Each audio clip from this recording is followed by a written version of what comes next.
So che troviamo un modo così. Mi serve una roba. Tu hai un coso questo che su, cosa? Vediamo, no, però. Sì. Bisogna fare un po' di zoom. Vediamo. Là. Lascia stare che non si veda mica, mi va anche quella della settimana scorsa, non si serviva niente perché non si vedeva schermo. A me faccia e vede quando chi cavolo. Là, se te vuoi svuotare un po', dito da qua, vieni qua. Se guardi che si veda bene lo schermo, se vuoi vedere un po'.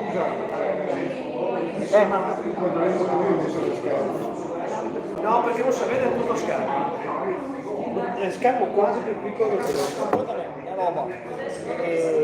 Questo qua adesso lì dove è in diretta, giusto? Sì, ma è link, girato. Vendita TV, non lo so. Lascia vari su Vendita TV.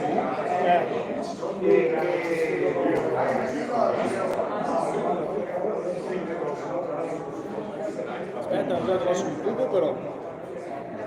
Giusto?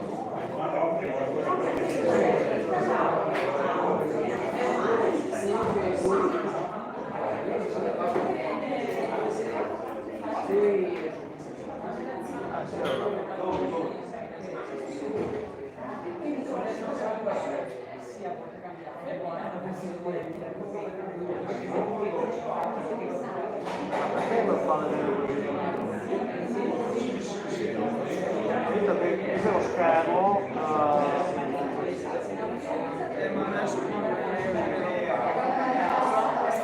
Se mi va su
siamo.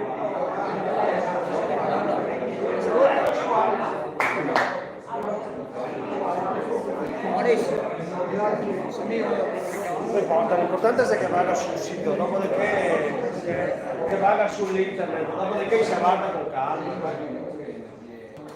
Allora, sapete là adesso sullo schermo Adriano, sul cellulare. Sì, te si vede bene.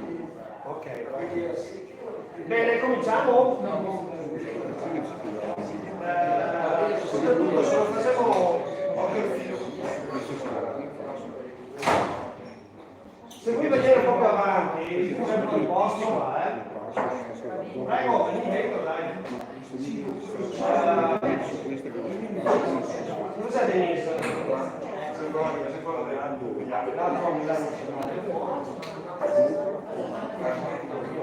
Manca che c'è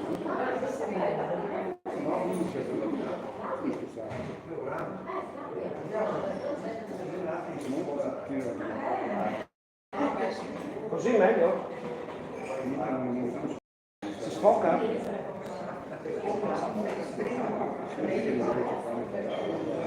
Va bene?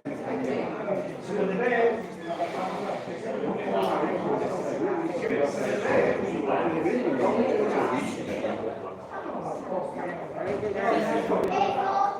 Prego, vostro però questi qua sono vostri? Sì.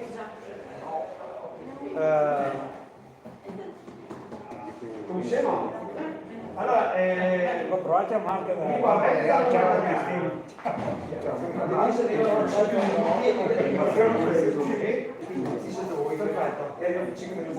non ho capito, lingua veneta, alzi una mano chi vuole lingua veneta. 1, 2, 3, 4, 5, 6, 7, 8, ok, beh, allora lingua veneta nei limiti del possibile per fare dei testi che devono essere più che altro in italiano perché c'è il pezzo di legge, quindi quasi quasi vi faccio un dispetto, vi faccio un italiano. Allora, cosa dici Luca? Facciamo lingua veneta o lingua italiana? Lingua veneta, perfetto. Allora, buonasera, adesso arriva Denise che sta l'organizzatrice della serata e che quindi dovrei essere qua a presentarmi per raccontarvi di che so, a me invece non mi tocca farlo lì. Allora, io sono un personaggio un po' tipico perché da un quarto del secolo denuncio brogli elettorali, denuncio truffe varie, referendarie, eccetera, eccetera. Sono stato anche autore di una legge regionale che si sta scancellando per volontà politica precisa, una legge che riconosceva ai veneti diritti come sul Tirolo, si sta scancellando nel 2018 questa legge, e approvata dal Consiglio regionale. Ho scritto un libro nel 2007 che si chiama La Repubblica Mai Nata, che potete trovare su Amazon, dove ho messo le dimostrazioni del fatto che il referendum monarchia repubblica nel 1946 è stata una truffa e certificato illegale perché per le normative vigenti doveva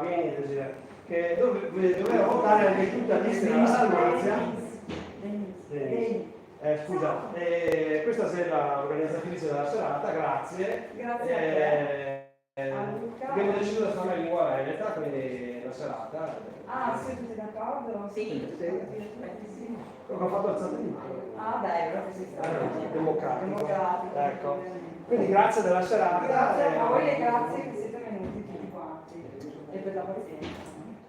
Dopodiché devo dimostrare appunto la illegalità della Repubblica Italiana, nel senso che dovendo votare anche l'Istria, la Dalmazia, Belluno non aveva votato, Bolzano non aveva votato, i soldati all'estero, le isole dell'Adriatico, manca il quorum.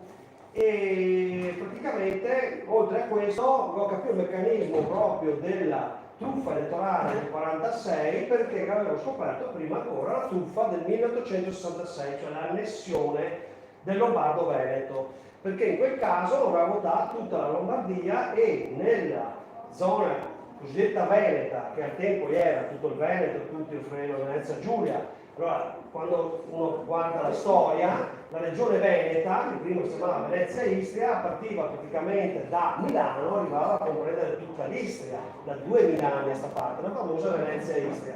Comunque nella zona Veneta, Veneto, Friuli Venezia Giulia oggi, non va a votare i veneti, in realtà non va a votare i soldati italiani. Quindi noi anche siamo in una condizione di occupazione militare fin dall'inizio. Adesso non posso raccontarvi tutto il lavoro fatto in circa 20 anni, oltre 20 anni, ma sta di fatto che dopo presentando un ricorso al Consiglio Europa, il Tribunale dei diritti dell'uomo, in pratica nel 2010 l'Italia ha scancellato l'annessione del Lombardo-Veneto. Con la legge 212 del 2010 l'Italia ha scancellato l'annessione del Lombardo-Veneto proprio perché illegale e illegittima. Quindi noi altri siamo in una condizione giuridica che è questa, uno Stato sovrano, indipendente legalmente, ma occupato militarmente dallo Stato italiano, come cosa sta fin dall'inizio. Cioè se vogliamo pagare le tasse al soggetto sbagliato, sostanzialmente. Facendo un attimino i conti sulla nostra capacità reddituale del Lombardo-Veneto, noi altri che avrissimo da indipendenti un qualcosa come 5.000 euro in più a testa all'anno dalla culla alla tomba, cioè tutta la vita. Cosa vuol dire questo? Che una famiglia di 4 persone, una coppia, non si può più discriminare le coppie, no? Le coppie se 2 persone, ecco, praticamente con 2 figli, capiva 20.000 euro in più all'anno. Sarissimo fra i paesi col più alto reddito d'Europa, come in effetti siamo sempre stati nella storia, a parte piccole eccezioni e quella dell'Italia. Cioè, La Venezia e Istria era più ricca, dice Tito Livio, che era di Padova, che è stato uno storico ufficiale della Repubblica Romana, dell'Impero Romano. Praticamente diceva che al tempo Padova contava più cavalieri della stessa Roma. Cosa vuol dire cavalieri? Era come i conti, per intenderci, quindi titoli di ricchezza, potere, eccetera, no? E infatti Padova era l'unica città che, a parte che Padova è stata fondata nel 1200 a.C., quindi circa 700 anni prima di Roma, e che è una storia come Veneti incredibile, perché bisogna risalire al 3000 a.C. per avere le prime tracce, poi le migrazioni che sono state fatte nel 1200, abbiamo tutta la fondazione di queste città, Altino, Padova, Vicenza, Bassano, Este, eccetera, Montebelluna, che è un tempio venetico, il 500 a.C., robe così. Quindi noi anche nel 1200 a.C. Padova era già una città murata con fuori il Camposanto, quindi robe proprio, se puoi dire, la città più antica dell'intera Europa, perché bisogna fare i conti anche con i ghiacciai,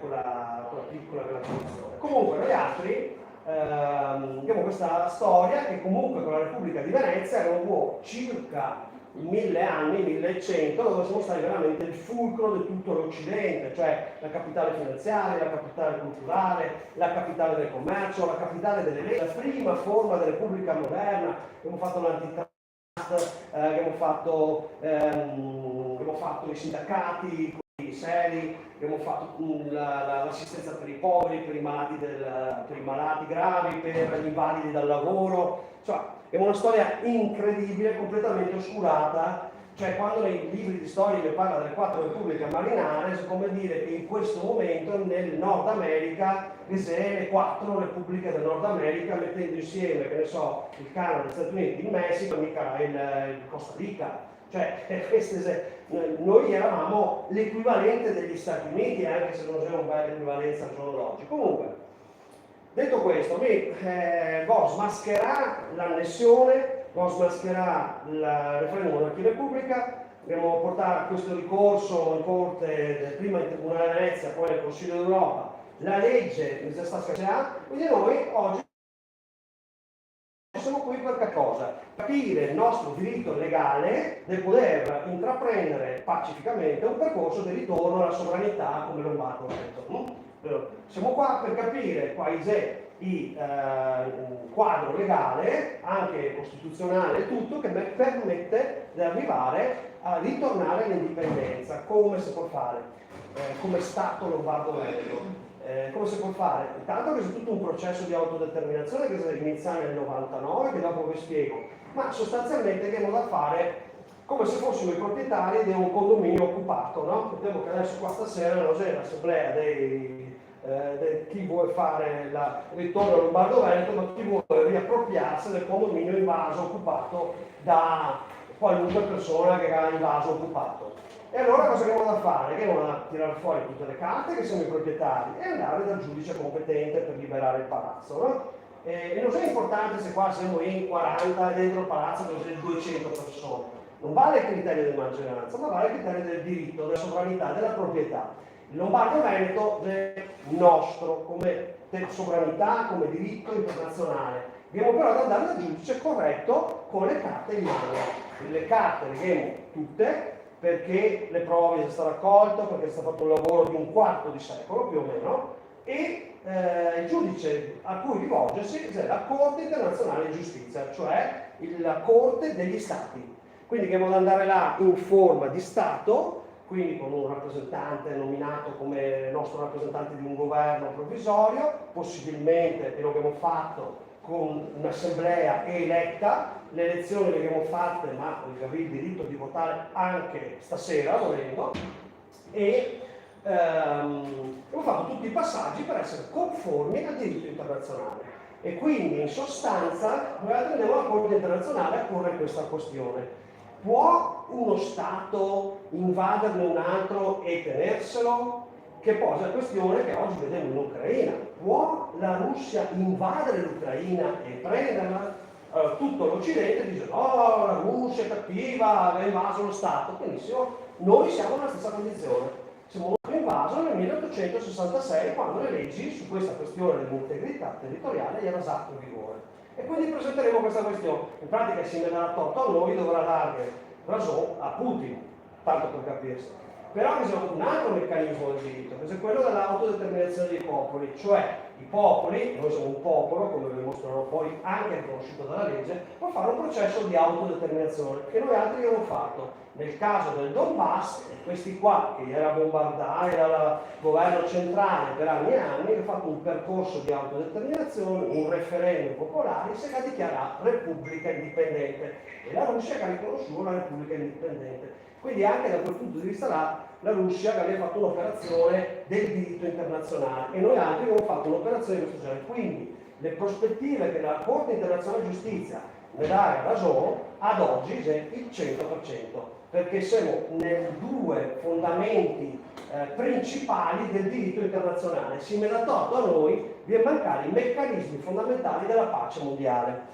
Quindi l'unica cosa che dobbiamo fare è approfondire, adesso ho fatto questo quadro, tutto questo quadro bisogna andare a approfondire, per cui adesso vi spiegherò a volo d'uccello, abbastanza velocemente, qua vedo uno che l'altra sera per la prima volta da ascoltare una parte un po' diversa del discorso, perché gira molte teorie infondate, cioè c'è gente che parla di movimenti di liberazione armata ma non armati, c'è gente che parla dell'autodeterminazione quando l'autodeterminazione non si può più fare dal 2012, c'è gente che parla di andare in comune a chiedere di non essere assimilati a una finzione giuridica che non esiste secondo le nostre gerarchie delle fonti. E lui dice, l'uomo l'ha fatto, l'ha studiato, adesso stasera deve fare un altro pezzettino. Quindi quello che mi stasera vi dico dopo, voi, se vuoi andare avanti per capire, devi approfondirlo e verificarlo, perché non è possibile in una serata di un'ora comprendere quello che richiede anni di studio. Quindi mi cercherò di rendere le cose più semplici possibili, più veloci possibili, ma poi bisognerà anche andare a verificare, perché se si illudeva che un percorso così anche complesso, difficile, rischioso, perché se non devo parlare, questa sera mi sono devo dire che lo Stato italiano è illegale. Questo sarebbe teoricamente un reato, ma ve lo mostrerò perché poi non è un reato, perché mi sono devo esprimere non solo un'opinione, ma anche sono devo esercitare un diritto internazionale previsto dalla legge sull'autodeterminazione dei popoli. Quindi, a me per esempio, personalmente nel 2002, quando abbiamo organizzato le elezioni del popolo veneto, le prime, in realtà non erano le prime, perché quelle che ha fatto nel 600 d.C., l'ho scoperto da poco, cioè nelle isole di Venezia, nel 600 d.C., non 1600, si facevano elezioni di proprio popolo, quindi dobbiamo inventare la democrazia dei veneti a livello planetario. E abbiamo fatto queste elezioni, ovviamente arrivava una denuncia, attentato alla Costituzione, cosa che mi verrà neanche ai serenissimi, che almeno ormai non nulla a che fare, ai serenissimi, l'attentato alla Costituzione prevede l'ergastolo. E io ho chiesto di essere processato, perché, come vedrete, se delle leggi. E il processo non si è mai stato fatto, si sta a chiedere tutto. Per Costituzione, quando c'è un reato, il magistrato deve perseguire. Il fatto che non abbia perseguito significa che era tutto legale. Quel magistrato, quel PM, era il dottor Cherchi, oggi procuratore generale di Venezia. Quindi proprio anche altre imputazioni, come se è ovvio quando uno fa così, tipo offesa all'onore e al prestigio del Presidente della Repubblica, PM Nordio, ho chiesto il processo, l'ho chiamato a testimoniare il capo del governo, il capo della Repubblica, eccetera, eccetera, cancellato anche quel processo. Dopo mi è dato un po' dei botti i carabinieri, che ieri testimoni, ho chiesto il processo e il processo non si era fatto. Quando la verità è certa, lo Stato italiano la seppellisce e fa sparire, come che avete visto sugli attentati di mafia adesso, un piccolo ricordo, Borsellino, Falcone, eroi che ha pensato di cambiare lo Stato marcio dalle fondamenta, dall'inizio, da sempre, e già sta sostanzialmente fottuto dei suoi stessi colleghi. Poliziotti che adesso sta per prescrizione, che ha fatto sparire le carte, i processi non si sono mai fatti. Quindi questo è lo Stato italiano, non è uno Stato bello, neanche uomo andarsene, non ho copiato mandarlo via giù, perché non è il suo territorio. Allora intanto potete vedere la cartina del Lombardo-Veneto. Il Lombardo-Veneto nasce nel 1816 questo così come concetto storico, dà il fatto che gli erano finiti nelle mani legalmente dell'imperatore d'Asburgo. Perché legalmente? Perché fino al 1840 esisteva un principio legale nel diritto internazionale. Più forte che vince la guerra diventa il padrone, fine. I popoli non conta niente. Quindi quando Napoleone nel 1797 ha invaso questo territorio, tutta l'Istria, la Dalmazia, Corfù e giù di là, bisogna diventare legalmente il proprietario dello Stato. Dopodiché, dopo aver svaisato completamente, 20 km di capi da Venezia, partiti, opere d'arte preziosi, un terzo del Louvre a Parigi, è tutta roba nostra rubata. Allora, praticamente, no, ruba. No, ma se ruba il Louvre... Le domande e gli interventi dopo, per favore. Allora, praticamente Napoleone ha invaso senza stare con il suo capo di Stato dal maggior consiglio. C'è chi dice che quella delibera non si valida, ma tanto alla fine i canoni puntai era quello che decideva chi era il padrone. Allora, questo Stato, dopo se finito, bisogna saltare tantissimi passaggi, nel 1816 l'imperatore d'Asburgo si ritrova con questa condizione, lo Stato di Milano, il Ducato di Milano, che però tutta questa parte qua a nord del Ticino era stato venduto, perché come avevo detto, gli stati si poteva comprare e vendere. Allora poteva comprare e vendere gli stati con dentro le mucche, le persone, i fiumi e tutto, i re, i principi, gli imperatori, i papi, i vescovi e il doge di Venezia.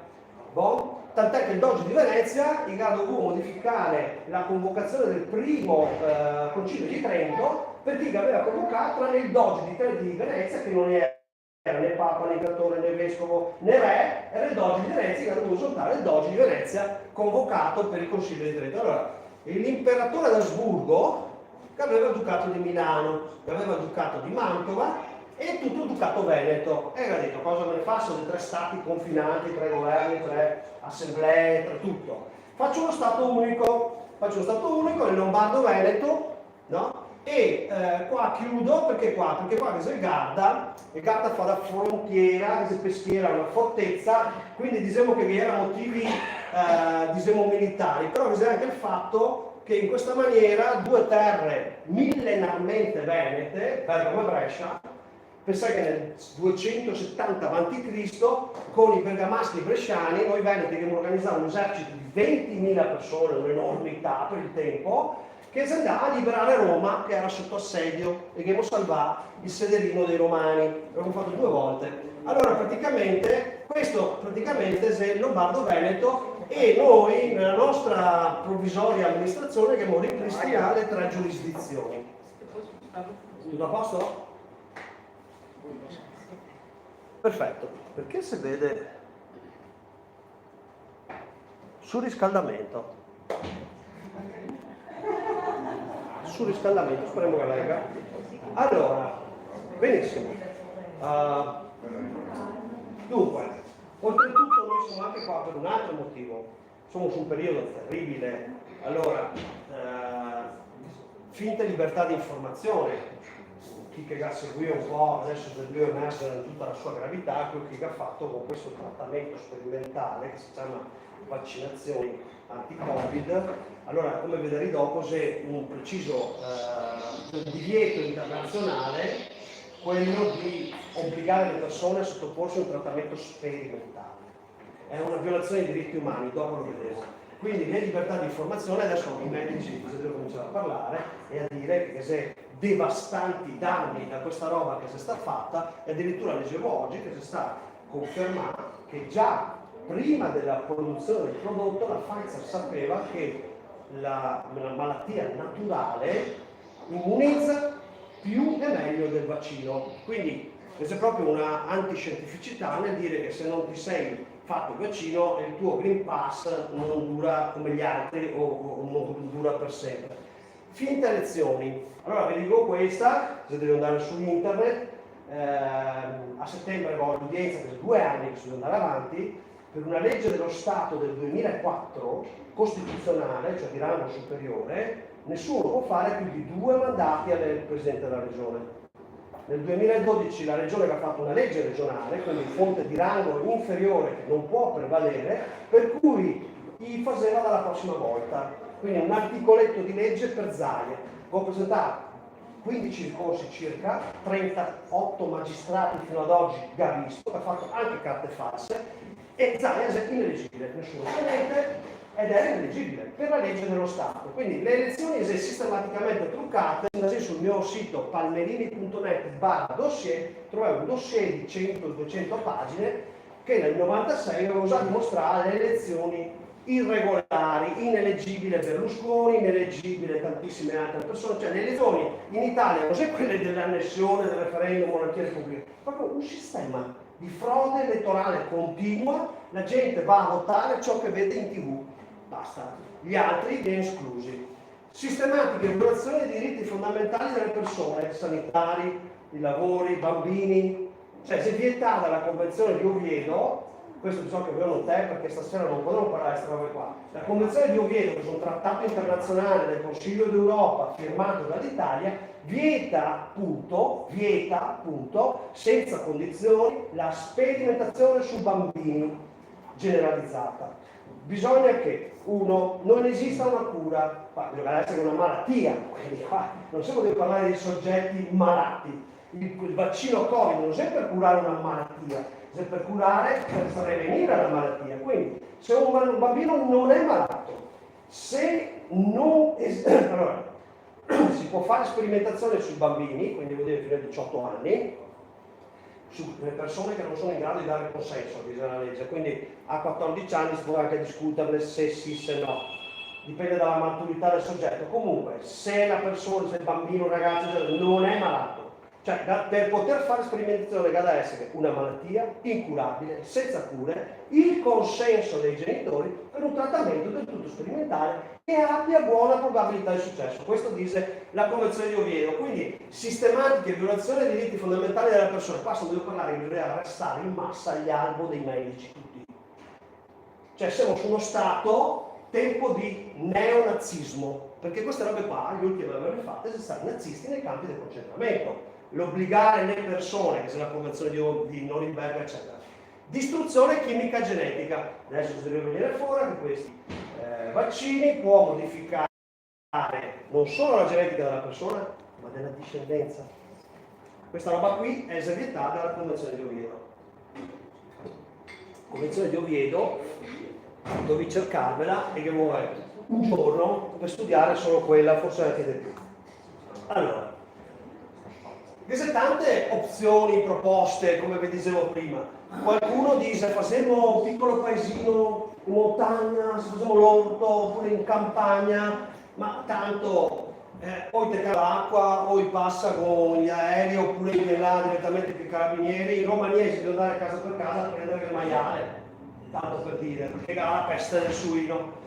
Si può andare via, se qualcuno non vuole essere qua a combattere, è meglio che faccia le valigie, parta, vada via, perché qua le prospettive sono di continuo sistematico peggioramento. Io lo dico da 20 anni, a volte la gente si deve cominciare anche a capirlo. Attività politica totalmente inutile, come avevo detto prima, perché se, cioè semplicemente faccio un esempio sulla mia pelle. Nel 2009 mi sono candidato, perché io ero ancora alla presidenza della provincia di Padova, e ovviamente pagine intere per i candidati famosi, no?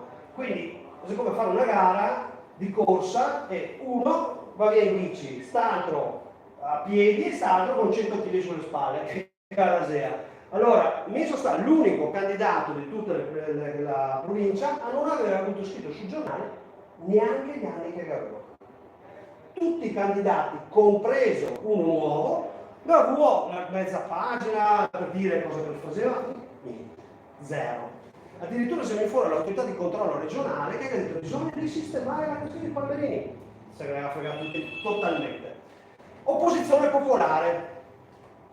Dopo un anno e mezzo di manifestazioni contro i vaccini, manifestazioni di quei che sei per le spiagge, i tassisti, i sanitari, non so Luca, aiutami te, quante manifestazioni che sta 1 milione di persone in piazza, tanto al limite il fa. Se c'è una manifestazione un po' occasionale, li organizza quei 4 o 5 che fa il moto ondulatorio, no? Nel camionetto e tutto, e fa scoppiare qualche casino in modo che la manifestazione venga vista come neofascista. Quindi l'opposizione popolare di piazza, purtroppo in questo paese super sofisticato, nel senso che io non sono stupidi, sa perfettamente quello che fa. Poi c'è una rivendicazione di sovranità individuale, l'autodeterminazione individuale, eccetera. Ho fatto una serata proprio il 13, giusto? Che è il video online su Veneta TV, la Veneta TV, che è un video di 3 ore circa, dove spiego perché giuridicamente una buona parte di quella roba là, la vedi stasera in parte, è completamente infondata, è una teoria bufala, quella della sovranità individuale. Invece noi adesso stasera parliamo della sovranità di popolo e di Stato lombardo-veneto. Però, come vi ho detto prima, abbiamo bisogno di conoscere un po' di Costituzione, legge internazionale, diritti umani delle persone, dei popoli, l'identità. Bisogna un attimino essere proattivi, cioè anche un po' umili, insomma, non è che se poi, non è che adesso arriva il Santone e vi spiega tutto e siamo a posto. Io non sono il Santone, intanto per cominciare. Ma seconda roba, siccome se vieni truffatori in giro, vi invito a dubitare non solo di me, ma di tutti quanti, ed è approfondire, ed è andare a cercare, di verificare. È facile cadere, tanto dopo ti domandi 10-20 euro per la tessera, ti davi a coscienza così e ti arricchissi dei truffatori. No, noi altri facciamo le serate gratuite, diciamo, quando sarà l'ora, noi altri abbiamo bisogno di un tot di persone per finanziare la causa, perché la causa internazionale costa tanto, 400.000 euro circa. Però non devo tirare su neanche un euro fino adesso, perché? Perché vogliamo arrivare alla massa critica, cioè la quantità di persone e di volume che mi permetterà di presentare la causa senza tentennamenti. Quindi che vuoi? Umiltà, attenzione, volontà di libertà, fatica. Cioè qua non so, voglio dare la pillolina magica, solo voglio invitarvi a far fatica, a cercare di capire, quindi preparare perché questa non sarà una serata riposante. Quindi bisogna essere attenti. Allora, adesso comincio proprio con la parte giuridica e quindi da questo momento in poi vi darò delle conoscenze, degli strumenti di conoscenza che vi serve comunque da cittadini. Quindi può rilassarvi da questo punto di vista, spero che sia qualche legale in aula, poi in stanza, se c'è un legale che dice no questo è sbagliato, si alza subito e me ne fermo e discutevo, ok? Perché adesso vi darò degli strumenti che servono da cittadino per capire dove siamo di casa e cosa potremmo fare. Allora, intanto questo è un concetto banale, la legge stabilisce solo per l'avvenire, cioè cos'è la successione delle leggi del tempo. Faccio un esempio tanto per ridere. C'è qualcuno che va in giro a dire che noi siamo schiavi perché dice una bolla papale del 1400 che dice che noi siamo schiavi. Allora, il primo stato ad abolire la schiavitù è stata proprio la Repubblica di Venezia, nel 1300, o forse il 200, non lo so neanche per sicuro, ma prima del 1300. Secondo, il Papa che ha fatto una bolla successiva in cui va a abolire la schiavitù. Quindi per il principio della successione delle leggi del tempo vale ovviamente la legge successiva, non quella precedente. Quindi quei signori che dicono che siamo tutti schiavi in virtù della bolla o sono ignoranti o non sanno di cosa stanno parlando o stanno truffando.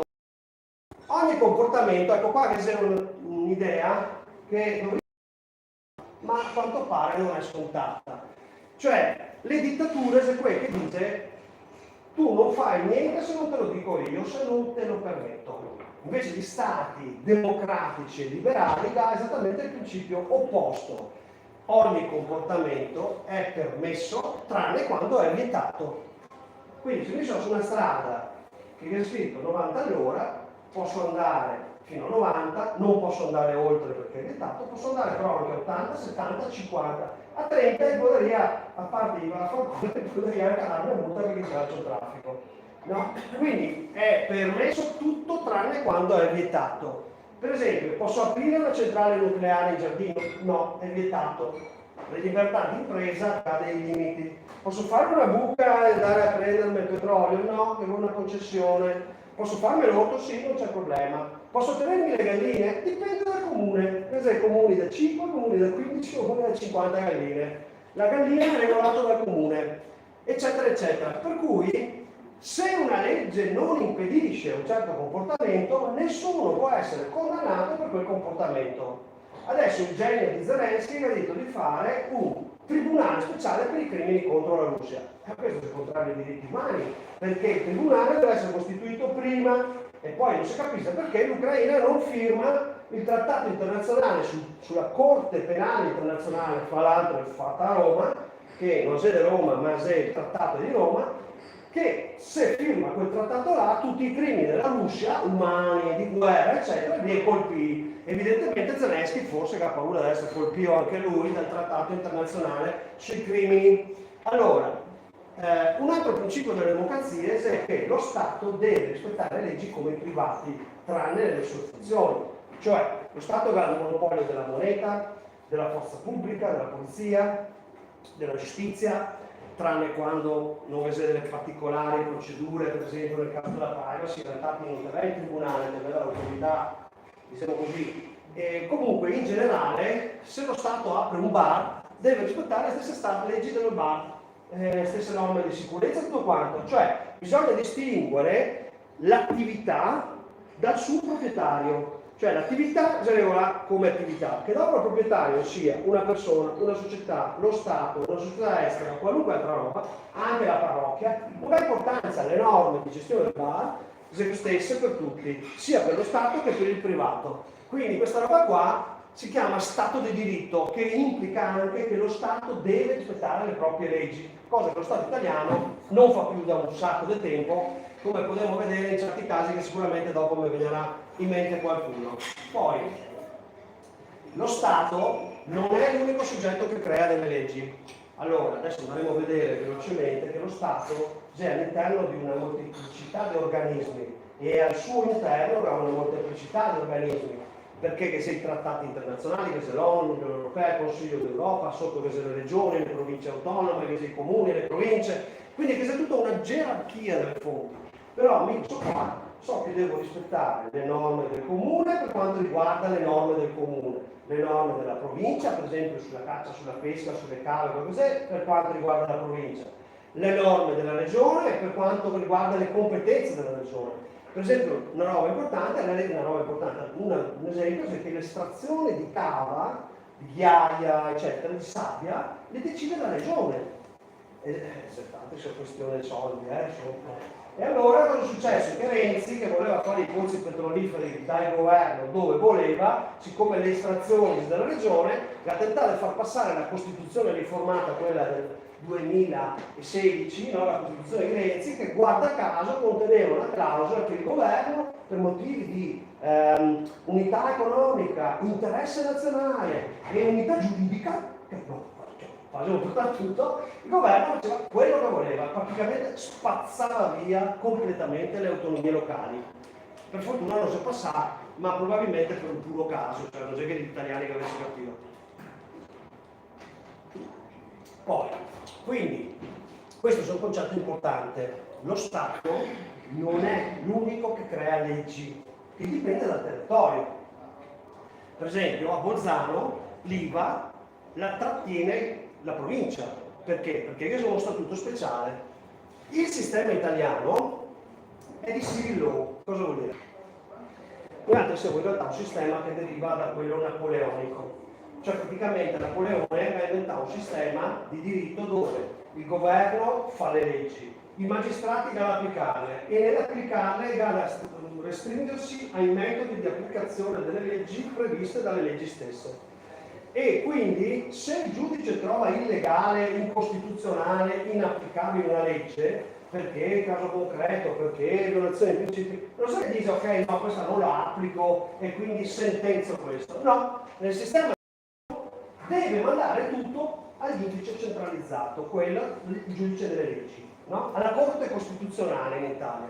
Per cui di fronte a una legge incostituzionale il giudice della civil law non solo non può basarsi sul precedente, perché non esiste precedente, ma la manda tutto in Corte Costituzionale. Questo fa delle lungaggini incredibili e soprattutto quando la Corte Costituzionale, come piano piano si diventa quella italiana, di nomina politica sostanziale, non serve più niente neanche il giudice delle leggi. Nel sistema di common law, che è quello che aveva la Repubblica di Venezia, che ha l'Inghilterra, gli Stati Uniti, la Nuova Zelanda, eccetera, eccetera, il giudice ha una libertà incredibilmente maggiore. Intanto, per giudicare, bisogna che vada tutti i precedenti, che poi pensano gli avvocati, perché non interessa dirlo. Quindi il caso in esame si giudica similarmente a quanto ho giudicato prima, ma se c'è un caso nuovo, il giudice può in qualche maniera innovare, fare un nuovo precedente. Nel sistema italiano non esiste civil law, non esiste precedente. Mi posso andare in tribunale per una questione, vederla risolta in una maniera, un'altra persona può andare in tribunale con la stessa identica questione e vederla risolta completamente diversa. In Italia succede questo tutti i giorni. Nel sistema di common law, una volta fatta una sentenza, gli altri giudici vanno a tenere da conto. Naturalmente anche là che gli appelli della Corte Suprema, quindi può essere un periodo in cui le sentenze vanno mescolate, ma una volta che la cosa è definita è così per tutti. Nel sistema italiano no, è sempre un casino continuo. Per cui da noi non valgono i precedenti. Quindi se mi pago la multa per over 50 non vaccinato, non vuol dire che la pagate tutti, che tutti poi non pagano. Cioè, facciamo così, se mi pago, non vuol dire che gli altri sono obbligati a pagarle perché io ho fatto il precedente. Chi dice queste cose dice delle scemenze, o sei ignorante o sei proprio malafede, non so. La schiavitù è stata abolita nel 1956 a livello internazionale. Esiste una convenzione dell'ONU che è sull'abolizione della schiavitù del 1956. Quindi quando qualcuno vi dice che noi giuridicamente siamo schiavi, per piacere fosse una pernacchia e dire io sono libero o libera, perché quella persona là o è ignorante o se deve cercare di inculcare un concetto di schiavitù che non ci appartiene e rifiutiamo. Il diritto di autodeterminazione dei popoli. Qua ho sbagliato, 1966.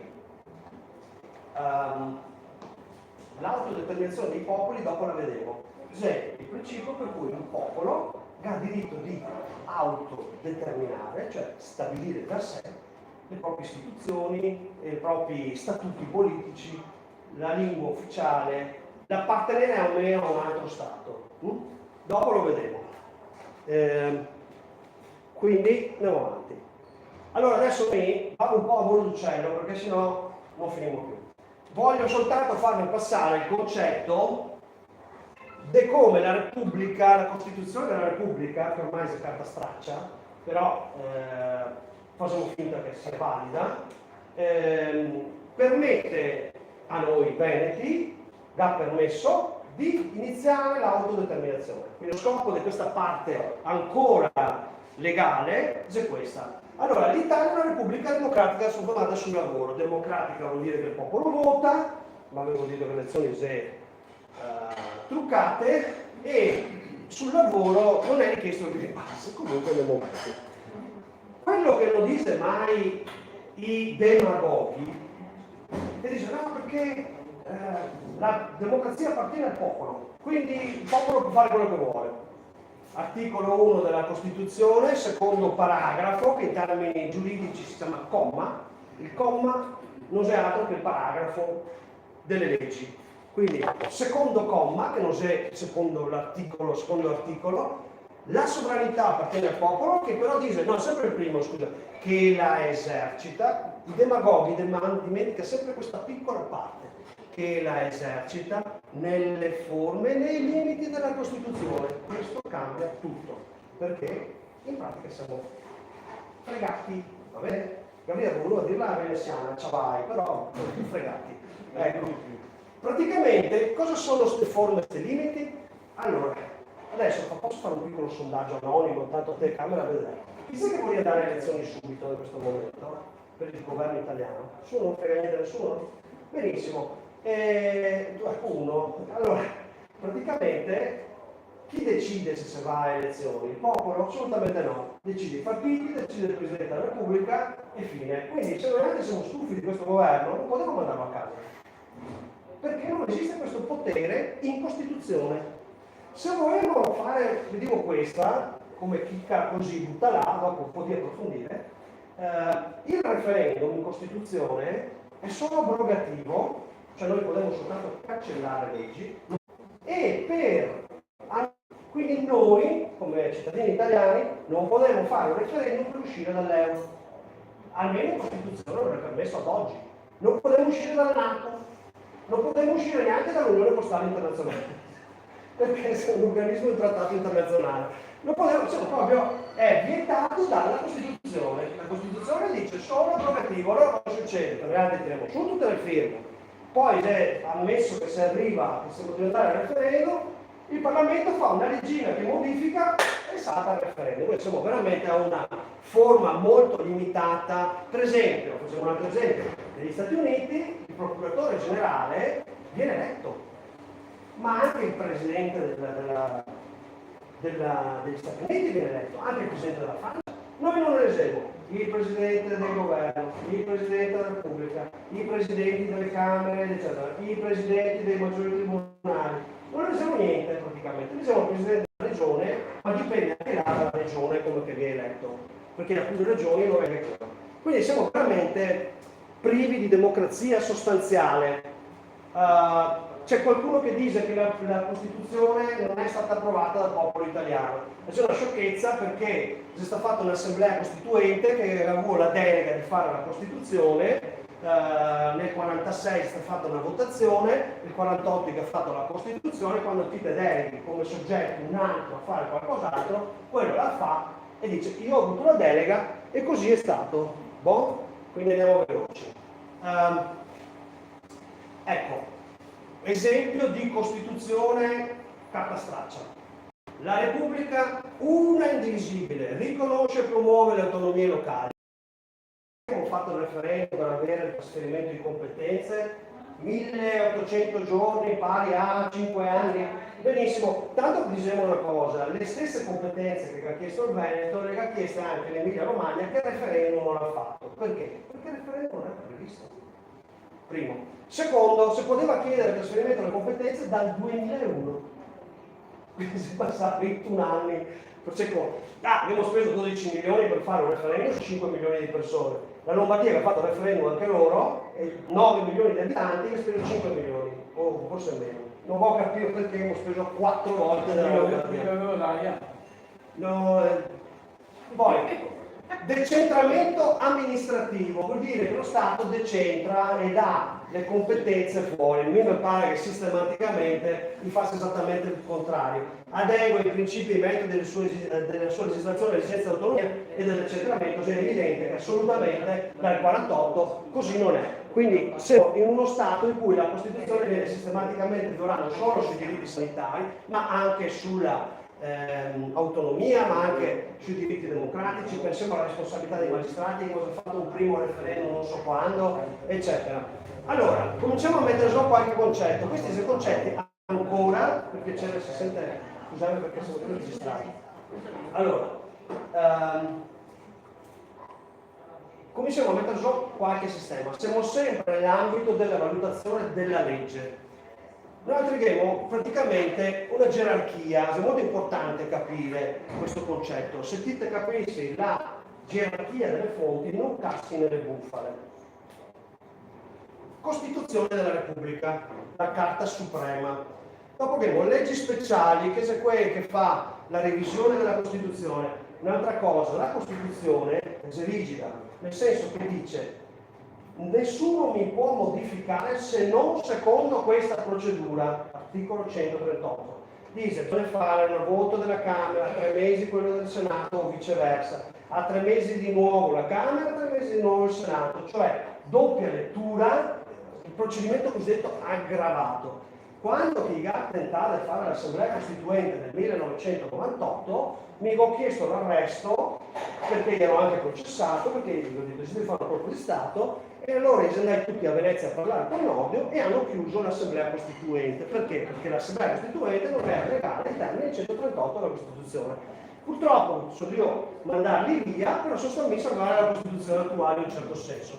Quindi leggi speciali, leggi di revisione della Costituzione, dopo che sono le leggi costituzionali, che sono quelle che attua la Costituzione o realizza delle autonomie speciali, e poi che sono appunto gli statuti speciali che riguarda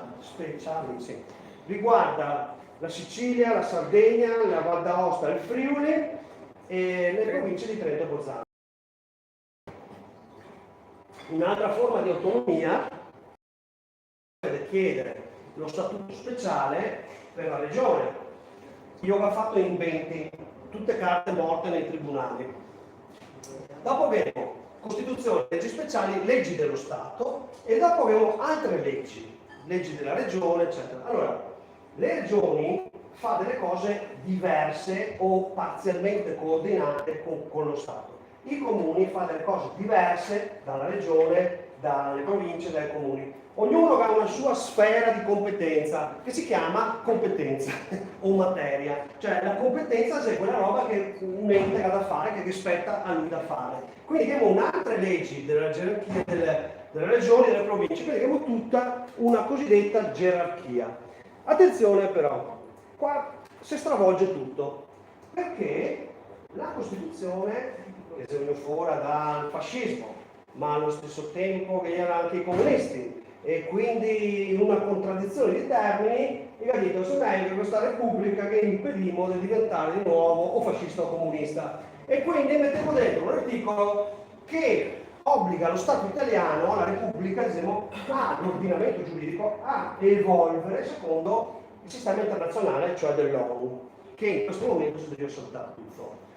L'ordinamento giuridico italiano si conforma alle norme del diritto internazionale generalmente riconosciute. Qua ci sono tre concetti, sembra semplice, tre concetti fondamentali, tant'è che su questo quelli dell'autodeterminazione individuale hanno fatto un casino bestiale. Ordinamento giuridico significa l'insieme delle leggi, degli enti, dei procedimenti, i tribunali che hanno la sua procedura, le varie come si fa le leggi. L'ordinamento giuridico è quell'insieme di leggi che fa sì che esista una roba che noi chiamiamo Stato, ok? Che però dentro ha tutta una serie di altre cose. L'ordinamento giuridico italiano si conforma. Conformarsi non vuol dire adotta, prende e copia. Conformarsi è un verbo come quando ti metti una scarpa a lungo, prende la forma del tuo piede. Quindi l'ordinamento giuridico si conforma, significa che si prende, ma deve adattarsi. E quindi c'è proprio il procedimento di adattamento che dopo vedremo. Si conforma alle norme del diritto internazionale generalmente riconosciute. Allora, quindi era qua il concetto. Norme del diritto internazionale. Cosa si intende? Chiaramente le norme dell'ONU, perché è l'ente più diciamo rappresentativo forse, perché ha un numero enorme di paesi dentro, non tutti i paesi dell'ONU, la Svizzera non c'è dentro. La sede dell'ONU è una a New York e una in Svizzera a Ginevra, la Svizzera non c'è dentro all'ONU. Il papato non è dentro l'ONU, Vaticano non è dentro l'ONU, c'è tanti stati che non sono dentro l'ONU, che neanche il contrario. Allora, la Corte Costituzionale ha discusso per 20 anni cosa significava diritto internazionale. Diritto internazionale generalmente riconosciuto, non è detto l'ONU. Dopo si arriva al momento di fare il Consiglio d'Europa, però era diritti umani, allora sì, perché l'articolo 2 della Costituzione parla dei diritti della persona e dei diritti umani, e dopo si arriva al momento dell'Unione Europea, e ma l'Unione Europea non è internazionale, c'è un gruppo di stati, come facciamo a far passare questa cosa? Allora ha fatto tutta una sentenza zirgolata per cui l'Unione Europea fa parte del diritto internazionale, però in qualche maniera prevale la Costituzione in caso l'Unione Europea diventasse contraria ai diritti umani, cosa che è del tutto evidente. Comunque, il problema grosso è che si conforma, significa che l'ordinamento si adatta, si modifica, si evolve attraverso l'adozione delle norme del diritto internazionale generalmente riconosciute. La conformazione o adattamento avviene attraverso la ratifica di una legge internazionale. Qua casca, su questo concetto elementare, base, scritto, e dopo ve lo vedi, casca tutta la teoria dell'autodeterminazione individuale, per cui spero di non parlarne più stasera. Cioè la ratifica che si è regolata negli articoli 72 e 80. In sostanza, una norma internazionale non vale in Italia se non c'è la ratifica. Facciamo un esempio. Esiste una carta europea per le lingue regionali, che quindi comprenderia il Veneto, che dice le lingue regionali puoi insegnare a scuola. L'Italia da 20 anni che non la firma e non vuole firmarla, viene continuamente richiamata dal Consiglio d'Europa e non la firma. E fin tanto che non la firma non può essere processata a livello di tribunale internazionale. Allora, andiamo avanti. Articolo 72, comma 3, comma vuol dire paragrafo. La procedura normale di esame e di approvazione diretta da parte della Camera è sempre adottata per disegni di legge, bla bla bla bla bla bla. Concentriamoci sul diritto internazionale. La procedura normale di esame e di approvazione diretta da parte della Camera è sempre adottata per i disegni di legge di autorizzazione a ratificare trattati internazionali. Cioè, una norma internazionale diventa del diritto italiano quando viene fatto un disegno di legge, cioè qualcuno o il governo parlamentare dice ok, approviamo quella norma. Dopodiché c'è la procedura normale di esame e di approvazione diretta da parte della Camera che autorizza a ratificare i trattati internazionali. Quindi, perché voi la delibera della Camera, le Camere autorizzano con legge la ratifica dei trattati internazionali, ok? Che sono di natura politica o prevedono arbitrati, regolamenti giudiziari, importano variazioni del territorio, oneri alle finanze, modificazioni di legge. Qualunque legge internazionale che produce modificazioni di legge, qualunque legge in pratica internazionale, deve avere l'autorizzazione delle Camere con legge. Quindi, per gli adepti della sovranità individuale, dov'è la ratifica BCC? Non c'è. Chi non capisce di cosa sta parlando, meglio. Dov'è la ratifica dell'ammiragliato? Non c'è. Stupidaggini colossali sparse da o truffatori o incompetenti.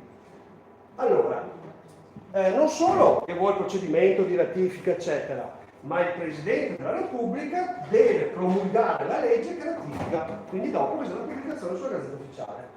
Ok? Quindi, se qualcuno vi dice ma perché lo Stato è una corporation iscritta alla SEC UCC, ok, l'UCC vale in tutto il mondo, non mi risulta, non esiste la ratifica, perché l'uomo disperso in mare secondo la legge dell'ammiragliato, l'ammiragliato non è una legge ratificata, fine, morta la autodeterminazione individuale. Torniamo alle robe serie. Allora, abbiamo un concetto base. La Repubblica ha aderito a una serie di organismi. ONU, NATO. La NATO è un'organizzazione di tipo politico-militare, che significa se uno degli aderenti viene attaccato, gli altri devono accorrere in soccorso. Bisogna anche un trucco. Se uno degli aderenti per nascosto provoca una guerra, gli altri devono andare a combattere. Non è proprio così semplice, no? Cioè l'autoattentato in realtà è una roba che ha inventato Napoleone, è fantastico. Quando nel 1696 arriva a Brescia e si era fatto un autoattentato che incolpava la Repubblica di voler fare occultamente una guerra e così per scatenare la guerra.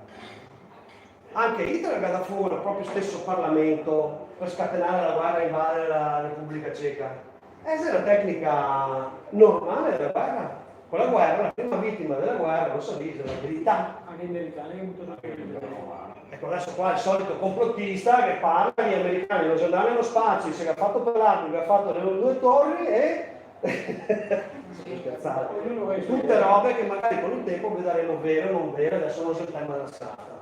Ok? Se no non fingo più. Consiglio d'Europa, organismo dei diritti tribunali dei diritti dell'uomo, quello è l'organismo che ha fatto la Convenzione di Oviedo, che fra parentesi vieta la modifica del DNA. Allora, 2 piccole robe. C'è qualcuno che dice che la Convenzione di Oviedo non è stata ratificata, che è uno strumento importantissimo. Ecco, questa persona o è ignorante o vuole truffare, perché la Convenzione di Oviedo sta esplicitamente richiamata nella famosa sentenza per la Englaro. L'Englaro era una ragazza che ha fatto un incidente, è rimasta cerebrolesa e dopo 10, 15, 20 anni, non so quanti, che era stato vegetativo, i genitori chiedevano di staccare la spina perché comunque non aveva alcuna possibilità di recupero, perché la scienza medica oggi come oggi è in grado di tenere in vita un corpo al di là del fatto che il cervello sia sano o meno. E quindi insomma che ha fatto tutta la battaglia. Se andate a vedere la sentenza sull'Englaro, che è del 2007, si nomina espressamente la Convenzione di Oviedo, che è separata città da tutta una serie di normative. E la Convenzione di Oviedo dice che non si può imporre un trattamento nel campo della salute, quindi anche un massaggio ayurvedico per dire, se non con il consenso della persona interessata, che deve ricevere l'informazione sullo scopo della procedura e sui rischi. Quando la gente va a vaccinarsi, non viene informata che c'è stato un morto, 2 morti, 3 morti, che vi dei rischi, viene fatta la violazione del diritto umano fondamentale, ma soprattutto la violazione del giuramento di Ippocrate, la violazione delle leggi italiane sul consenso informato. Quindi sarebbe veramente da arrestare in massa gli ordini dei medici e tutta questa plebaglia neonazista che ha fatto questa procedura, convincendo la gente che fosse qualcosa di utile e non si poteva sapere perché era una roba nuova. Solo i dirigenti sapevano che succede prima delle robe note, o no? Quindi, veramente un'operazione. Allora, il Consiglio d'Europa è un organismo del Tribunale dei diritti dell'uomo che ha un tribunale, il famoso Tribunale dei diritti dell'uomo, dove l'Italia è fra i paesi più condannati di tutto il Consiglio d'Europa. Dopo abbiamo l'Unione Europea, che interviene molto perché fa 2 tipi di legge, le direttive e i regolamenti. I regolamenti sono direttamente applicabili, cioè se una legge italiana contrasta con un regolamento, il cittadino va dal giudice e fa disapplicare la legge italiana. Invece per le direttive bisogna una procedura di, ratifica, giusto perché ve l'ho spiegato, si capì, e quindi è una procedura un po' più complessa. Comunque sta di fatto che l'Unione Europea oggi dà le competenze primarie su moneta e c'è l'obbligo dell'euro. Quando vi diceva che stavano fuori dall'euro e dentro l'Europa, è una sciocchezza. Il trattato dice l'Europa ha una moneta e questa moneta è l'euro. Cioè, se stai dentro l'Unione Europea, devi avere l'euro. Dopo questo è qui che entra per ultimi, che ha la sua vecchia moneta, che viene agganciata all'euro, piano piano scompare. Perché la moneta provvisoria, quella vecchia, viene agganciata giusto per transizione. Ha potestà superiore all'Italia sull'economia, infatti lo Stato non fa più la finanziaria, no? Una volta faceva la finanziaria, adesso fa il bilancio. Questa è una robetta che fa l'amministratore delegato. Le frontiere esterne, in teoria abbiamo anche il ministro degli esteri europei, che si chiama rappresentante per la politica estera, qualcosa del genere. Trasporti, immigrazione interna, Green Pass, adesso vuoi fare il passaporto, non so se l'avete sentito io con passaporto europeo, il pay, che si è agganciato al portafoglio, alla banca, al conto corrente, al codice fiscale, la patente, quante tasse hai pagato, quanto non hai pagato, multe sospese, eccetera, eccetera. Arrivi in ospedale, pagare la banconota, non hai pagato la multa. Deve succedere così.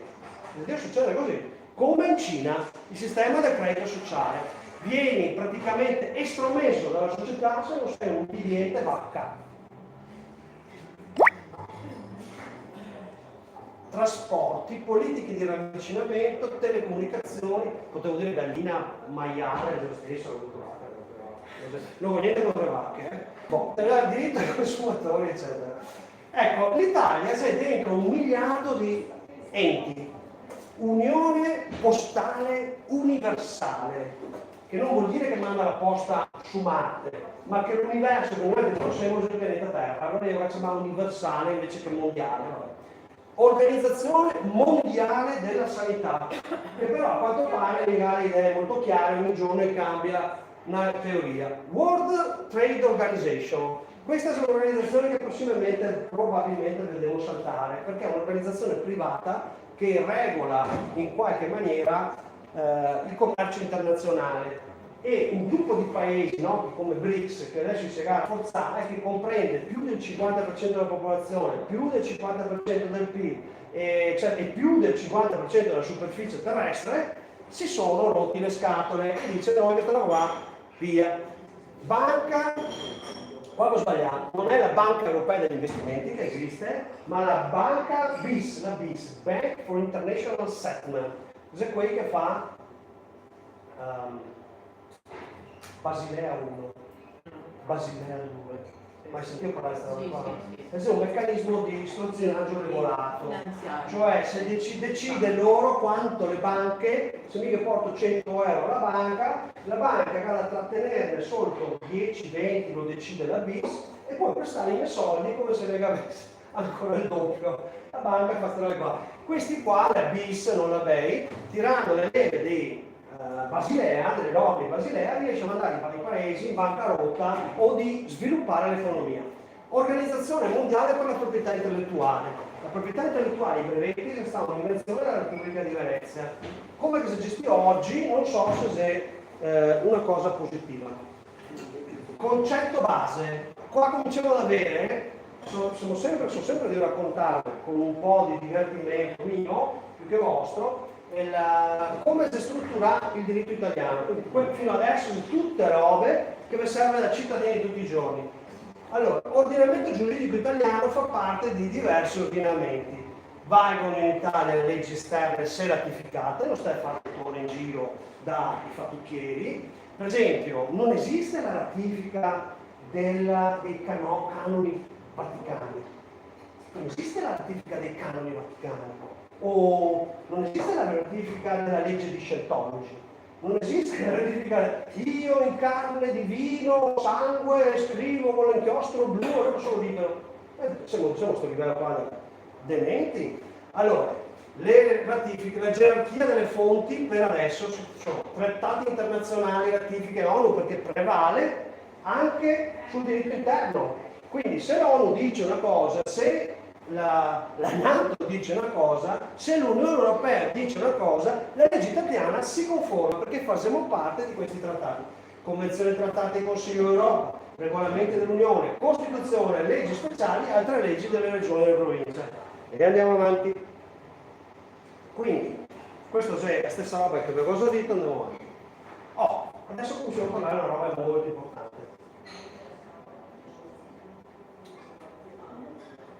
Posso avere una birretta piccola? Sì, grazie. Allora, prego, non spostare niente per favore, perché quello sì devo spostarlo. Ma c'è sto Luca? È questo qua perché fa fastidio. Metti un po', mettete qua, no? Ma non era meglio metterlo solo a toga che girasse un po'? Ok, allora, con la catastrofe della seconda guerra mondiale, di fronte all'orrore dei campi di concentramento, quindi in realtà non è la prima volta che avveniva, la comunità internazionale ha detto basta, non può più succedere, quindi alla persona è riconosciuto dei diritti fondamentali inalienabili, cioè in nessun caso può essere tolti. E che ha fatto una solenne dichiarazione, la dichiarazione dei diritti dell'uomo. E ha detto tutta una serie di cose, che sono un problema. Che la dichiarazione non è una legge, è un intento, è una volontà. Dopo circa 20 anni questa volontà diventa anche legge, però non dovevo confondere le dichiarazioni, che sono degli intenti di tipo politico, con le leggi, i trattati internazionali e i trattati internazionali ratificati. Cioè, esiste la ratifica della Dichiarazione Universale dei Diritti dell'Uomo? No. Quindi non è legge in Italia. Però ci sono delle altre leggi che parlano dei diritti umani. Non è che abbiamo bisogno della Convenzione, no, però quelli che dicono che la Dichiarazione Universale dei Diritti dell'Uomo di San Francisco, eccetera, è legge, o non sa di cosa parla, o sta truffando. Allora, la Costituzione dice che la Repubblica, fino adesso come ho visto lo Stato, le regioni, i comuni, le province autonome, le comunità montane, le città metropolitane, non abbiamo visto la Repubblica. Cosa significa? La Repubblica significa tutti questi enti. La Repubblica significa tutti gli enti, Stato, Regione, Provincia, Comuni. La Repubblica riconosce e garantisce i diritti inviolabili dell'uomo, sia come singolo sia nelle formazioni sociali dove si svolge la sua personalità, e richiede però l'adempimento dei doveri inderogabili di solidarietà politica, economica e sociale. Possono non pagare le tasse? No.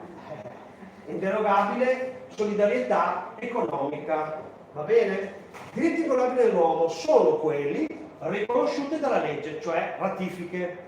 L'Italia appartiene agli organismi che sappiamo, l'ONU sui diritti umani, come non che fosse, perché ha fatto le leggi ma non ha un tribunale serio, la Corte Penale Internazionale Statuta di Roma non aderiscono Russia, Stati Uniti, Ucraina, Cina, sembra uno scherzo, ma dei grossi crimini contro l'umanità il più potente del mondo non risponde. È così, per questo l'ONU sta per saltare, perché gli altri deficienti che rappresentano a parte la Russia, l'Ucraina, la Cina, che siete dalla parte di quei che vuol dire cambiamo l'ONU, comunque è così, curioso, ma Stati Uniti, Russia, Cina e Ucraina non riconoscono la Corte Internazionale Penale. Vabbè, si può non pagare le tasse, se previsto da una legge, per esempio perché non è reddito, per esempio perché hanno qualche tipo di esenzione, ti puoi fare una detrazione, si può non pagare le tasse se è previsto dalla legge. Ecco, un'altra cosa ancora, lo Stato e la Chiesa sono ciascuno nel proprio ordine indipendenti sovrani, cioè le leggi del Vaticano, Stato Vaticano, non valgono in Italia. Vi siete degli accordi, i patti lateranensi, che si sta anche rinnovati da Craxi, che stabilisce che per esempio il prete quando fa matrimonio e tutto agisce anche da ufficiale dello Stato e quindi fa il matrimonio valido anche. C'è una legge che regola questa cosa. Le leggi del Vaticano non valgono in Italia, perché c'è qualcuno che dice queste cose qua. Poi, ecco qua la spiegazione. La Repubblica è costituita dai comuni, province, città metropolitane, dalle regioni e dallo Stato. In realtà c'è anche dei comuni che non appartengono allo Stato, Livigno e Campione, però vabbè. Andiamo avanti, però attenzione, quasi un po' complicata la faccenda, ma adesso sì, è importante che vi spiego due cose, però, allora, la Costituzione dice che lo Stato ha certe competenze, le regioni hanno altre competenze solo loro, e dopo che sono delle competenze che sono coordinate dallo Stato ma gestite dalle regioni. Esempi, politica estera, difesa, moneta, immigrazione, epidemie, sono competenza dello Stato, ambiente, eccetera. Quindi quelli che dicono che il sindaco è l'autorità sanitaria e può opporsi al Green Pass o alla mascherina a scuola, non ha capito che lo Stato ha legislazione esclusiva sulle epidemie. Le regioni hanno competenze esclusive in alcune materie o competenze, per esempio, cave, scuole professionali, trasporto locale, però ci sono delle regioni a statuto speciale che quindi ha un maggior numero di competenze. Quindi vuol dire, per esempio, la Sicilia, la Sardegna, la Valle d'Aosta, Friuli Venezia Giulia e Veneto prima. Il processo di autonomia che il Veneto ha chiesto non rientra in questa situazione, rientra nella richiesta di avere delle deleghe temporanee, non definitive. Quindi anche se ne trasferisce le competenze, prima di tutto non è definitivo, dipende da cosa decide il governo. Se quel governatore sta sullo scatto e dice no, ti ritiro le competenze per un qualche motivo. Seconda cosa, nel trasferire le competenze non trasferiranno soldi né ti danno soldi in eccesso che tu risparmi. In pratica è un altro modo per spendere manco ancora sui veneti. Perché se noi saremo così bravi da risparmiare per fare le strade, il Roma ha già detto che i soldi avanzati vanno a Roma, non è che li usiamo per fare altro. Quindi non è un processo di autonomia, ma di delega. È già scritto in Costituzione, non nel titolo quinto, sì, dopo però l'articolo 116 o 17. Comunque, ecco, lo Stato e le regioni hanno molte competenze condivise, dette concorrenti, perché si va in parallelo, cioè gestite in accordo, commercio con l'estero, sicurezza del lavoro, parte dell'istruzione, professione, ricerca scientifica, tutela della salute. Cioè la regione attua la salute secondo gli accordi fatti con lo Stato, che poi in pratica è per esempio i livelli essenziali di assistenza, no? E però per il resto è la regione che comanda, è la regione che decide anche per esempio se fare o non fare certe vaccinazioni obbligatorie. La regione discute con lo Stato, podaria opporsi in base, e dovaria opporsi in base alla convenzione di Oviedo. Attività culturale, casse di risparmio. Sulle casse di risparmio dovete sapere che i veneti sta svaligiai Svaisai 8 miliardi di euro con la storia di Veneto Banca e Popolare di Vicenza. E era cassa di risparmio, la regione poteva battere il colpo e dire queste sono casse di risparmio, quindi competenza della regione. E invece siamo stati gli unici svaisai e non risarciti, perché tutto il resto d'Italia, dove case a Napoli, sono tutti pagati. No? Qualcuno può contraddirmi? Comunque non c'è tutto dei soldi dalla... Sì, la frazione. Sì, no, allora, le altre regioni sono state pagate per intero, noi una frazione, quelli che non sono morti. No, scusa, ma per me se perdo 100 lo Stato mi restituisce 90, come se è successo in tutta Italia, mi sento quasi cittadino. Se perdo 100 e mi restituisce 30 perché sono veneto, mi sento un deficiente. Oppure è stato oppressore. La mia mi piace un'altra roba, che se mi guadagno, non è che quello che la guadagna come si chiama, mi dà i suoi soldini. Scusa, ma non c'entra niente nel momento in Allora, aziende di credito a carattere regionale, enti di credito fondiario e agrario. Ecco, un'altra roba. La ricchezza di Trento Bolzano in realtà non deriva dallo statuto speciale, perché Siga ha un po' di competenze, ma la grossa ricchezza deriva dallo statuto autonomo delle banche che io ricordo. Cioè, le cosiddette appunto banche provinciali. Se te, da cittadino della provincia di Trento, ti porti i soldi nella banca popolare di... Aspetta, mi ha fatto anche un esempio concreto qualche anno fa. Cassa rurale di Trento. Com'è? La cassa rurale.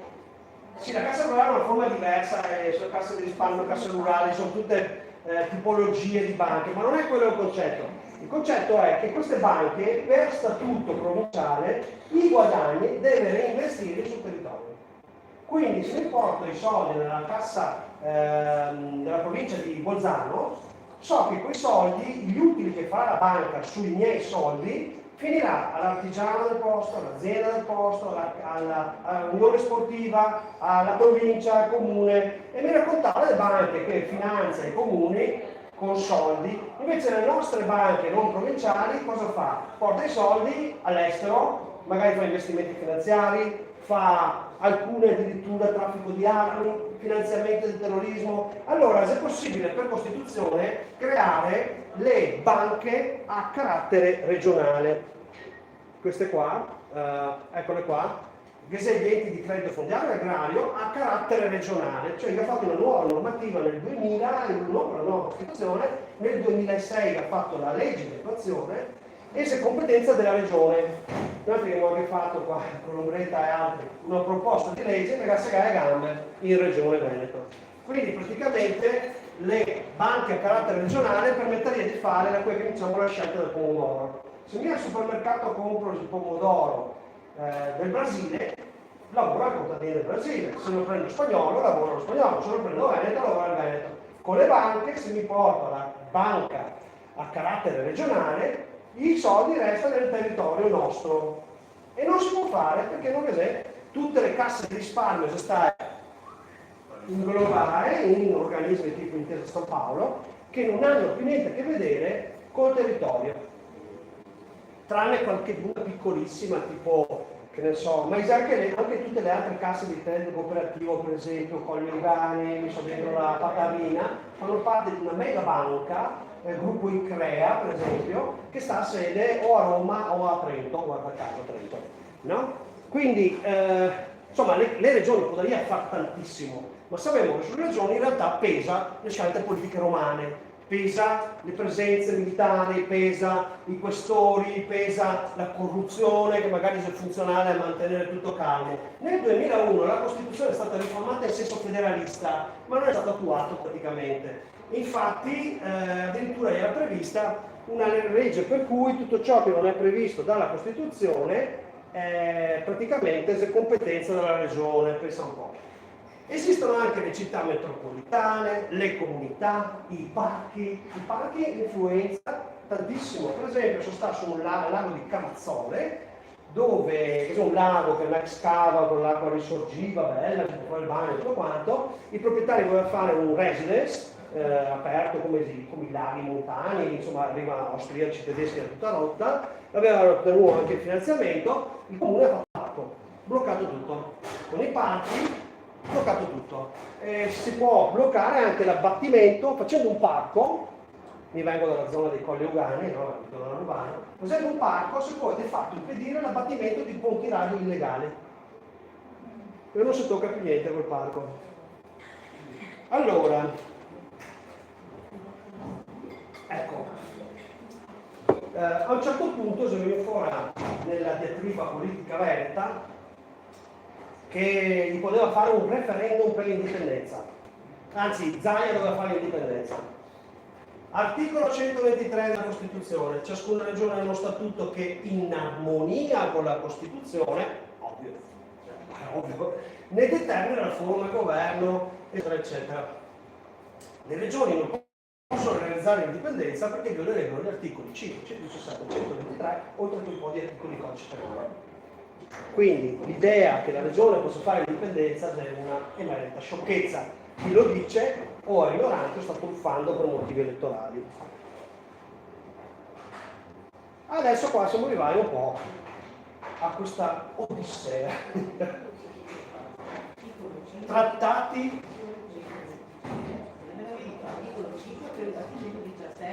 No, 123. 5, Repubblica Una Indivisibile, 117 e 103, ma anche altri, insomma, dopo c'è anche il codice penale. Allora, concetto base, ecco, il nostro sistema giuridico è proprio complicato, trattati internazionali, convenzioni, regolamenti dell'Unione, Costituzione italiana, leggi speciali di revisione della Costituzione, statuti regionali speciali, regione e provincia, leggi dello Stato, leggi e ordinanze della regione, leggi e ordinanze della provincia, leggi e ordinanze del comune, le leggi si chiama delibera delle leggi, però vale come leggi nel territorio del comune, e le regioni possono svolgere referendum. Vabbè, questo forse è un refuso. Quindi, fino a qua i vostri diritti del cittadino, cioè avete una pila di leggi che di fatto non viene rispettata. Adesso vedremo, saltiamo questo, andiamo direttamente ecco, allora la gerarchia delle leggi fa sì che ovviamente le leggi superiori prevalgono su quelle di rango inferiore, però non è tutto come una piramide, queste delle leggi che taglia di traverso, soprattutto quelle internazionali, per cui bisogna andare a vedere all'interno degli statuti, eccetera. Però in più, nelle fonti del diritto, parliamo di codice civile, che dice quali sono le fonti del diritto. Questa roba qua in realtà è di origine fascista, però è ancora là, è una legge dello Stato. Si chiama preleggi, ciò che viene prima della legge. E dice, sono fonti del diritto. Fonti significa producono leggi, cioè la fonte è ciò che fa legge. La fonte è il Parlamento, le regioni, eccetera, eccetera. Però sono fonti del diritto nel senso che al di là degli enti che fanno le leggi, quelle leggi sono fonti. Però sono fonti le leggi. I regolamenti, ecco, qua in origine intendeva i regolamenti del Ministero, delle autorità preposte, così. Le norme corporative, che si sta abrogando perché le corporazioni erano un sistema di sindacati fascisti in pratica. Cioè, è interessante questo, le corporazioni facevano i sindacati, per cui solo i sindacati fascisti rappresentava la popolazione lavoratrice o delle varie cose. Adesso è esattamente la stessa roba, che i sindacati confederali che dà potere di firma, gli altri no, gli altri vengono sistematicamente esclusi e viene fuori che i sindacati spesso sono quelli che fanno il contrario dei propri interessi dei lavoratori. Per esempio in Italia i primi a bastonare gli imprenditori storicamente è stata la centrodestra e i primi a bastonare i lavoratori, gli imprenditori di centrodestra e i lavoratori della sinistra, le leggi del precariato le ha fatte tutte la sinistra. Bene, gli usi, cosa sono gli usi? Gli usis è il fatto che, per esempio, la dimensione del campo di terra, un campo, cos'è un ettaro? Un campo è una dimensione storica.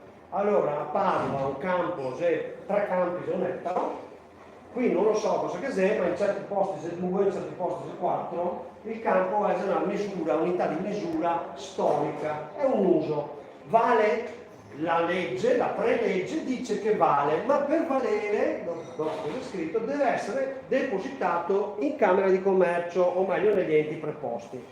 Allora, qua è bello perché spiega l'ovvio. L'informazione delle leggi e l'emanazione degli atti del governo aventi forza di legge, quindi si via decreti legge, che in origine si chiamava decreti legge, decreti legge reali, adesso non mi ricordo più, sono disciplinate da leggi di carattere costituzionale. Quindi non è che il governo fa quello che vuole, il governo e la formazione delle leggi è disciplinata da leggi di carattere costituzionale. E allora la domanda è valido il DCPM? Ossessionati da 2 anni di notte ai 10 da me dico, non lo so che vale stasera, dai 11 di notte non puoi più uscire di casa. È terrorismo questo, è terrorismo, quantomeno mancanza di un minimo di umanità, del buon senso, sì, oppure proprio una volontà terrorista, che sia un principio umano che è il diritto di vivere la paura. Esiste il diritto umano di vivere libero dalla paura. Abbiamo vissuto con la paura che non diceva. Sì o no? Te ridi? No, si ride sì perché... Perché se è vero? Beh, scusa, ma è un sistema di manipolazione delle masse, no?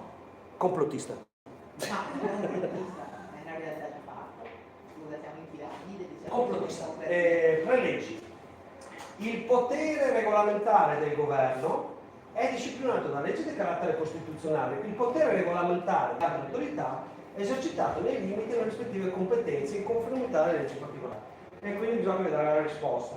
Dopo lunghe elaborazioni cerebrali di tutte le autorità dello Stato, è venuto fuori ai noi che i DPCM erano validi.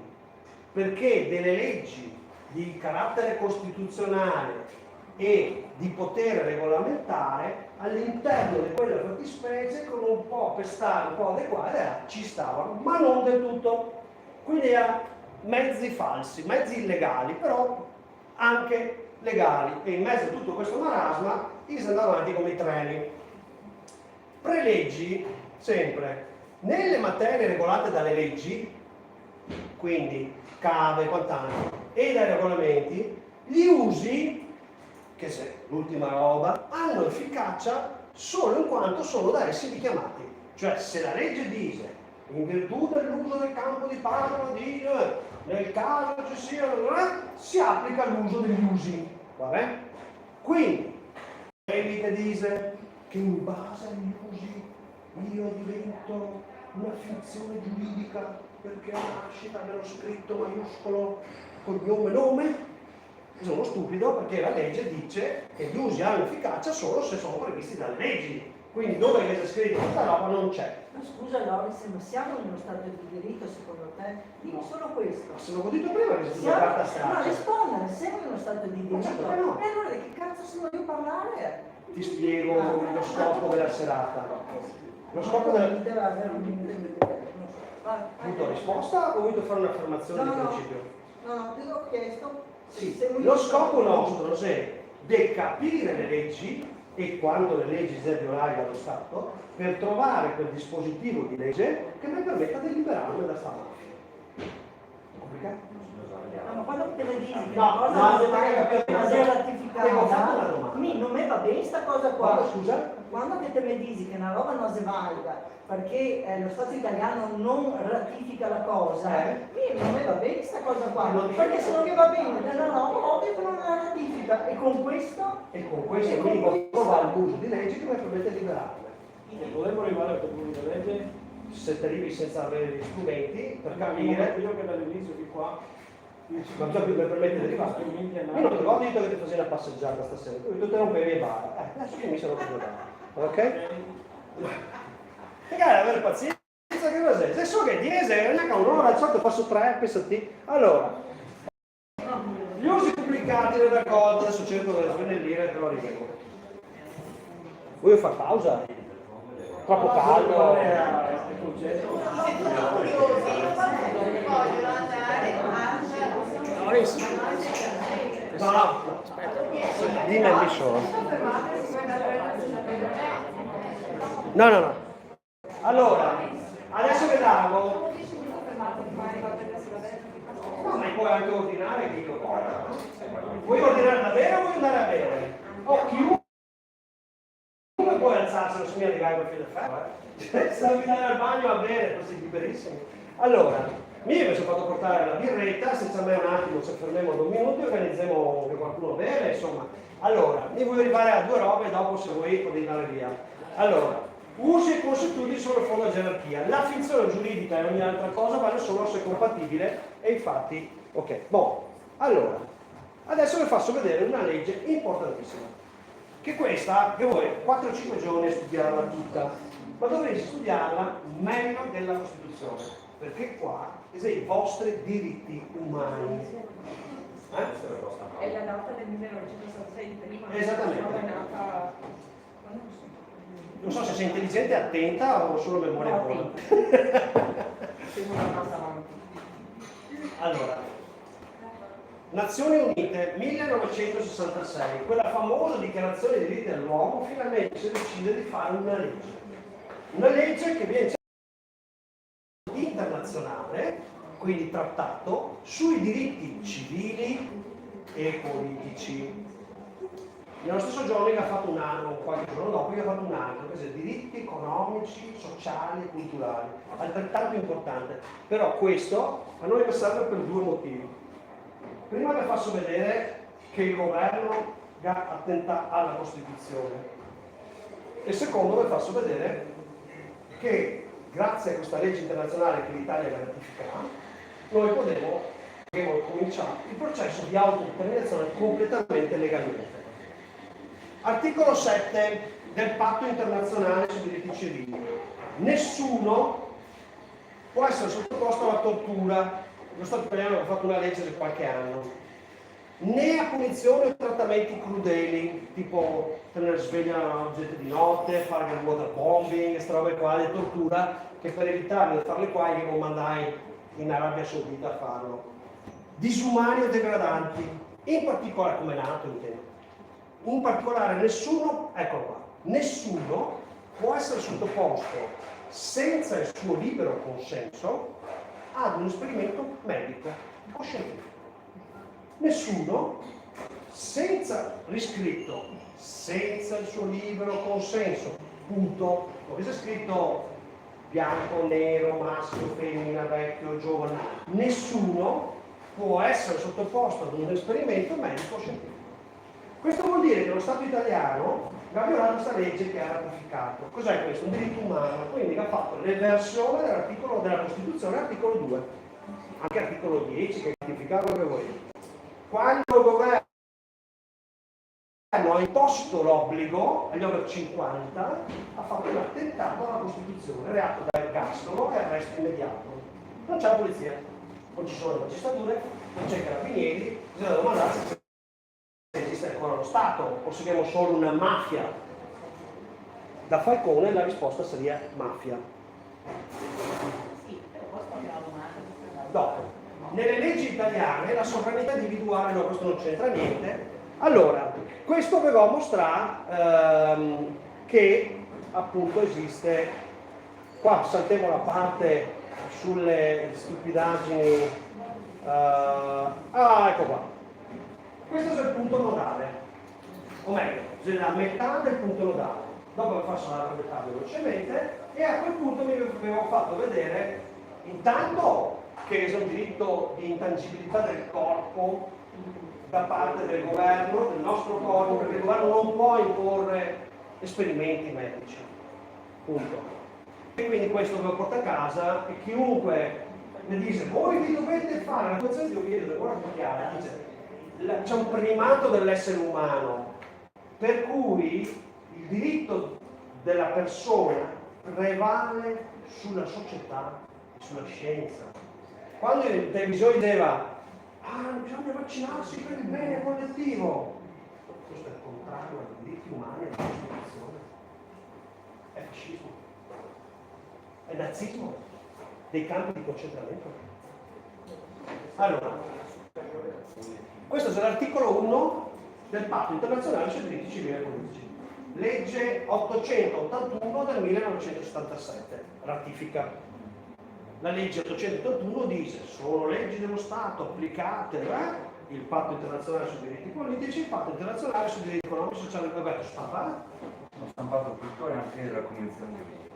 Va bene, sì. Ecco, allora, tanto perché così... Questa è la convenzione di Oviedo con un preambolo che non serve a niente, e qua che si aspetta che ti ho leso, guarda. Dunque, articolo...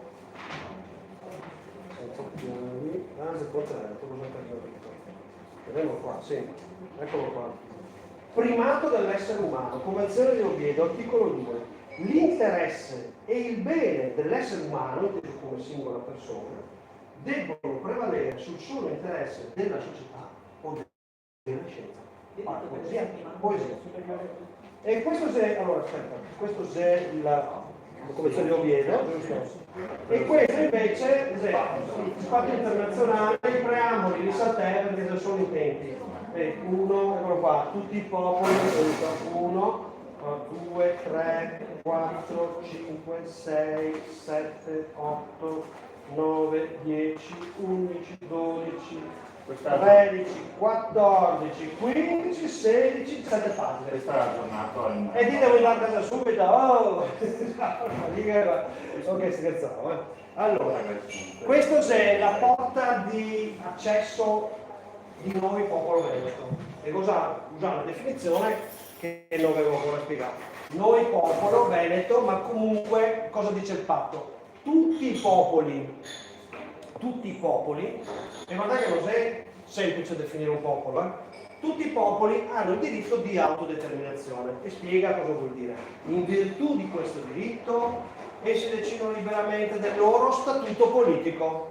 Statuto politico è quello per cui faccio parte dell'Italia, non faccio parte dell'Italia, faccio parte dell'Unione Europea oppure no. Statuto politico lo decide chi? Il popolo. In virtù di questo diritto essi popoli decidono liberamente lo statuto politico. Cioè le balle fuori via, fuori Dubai.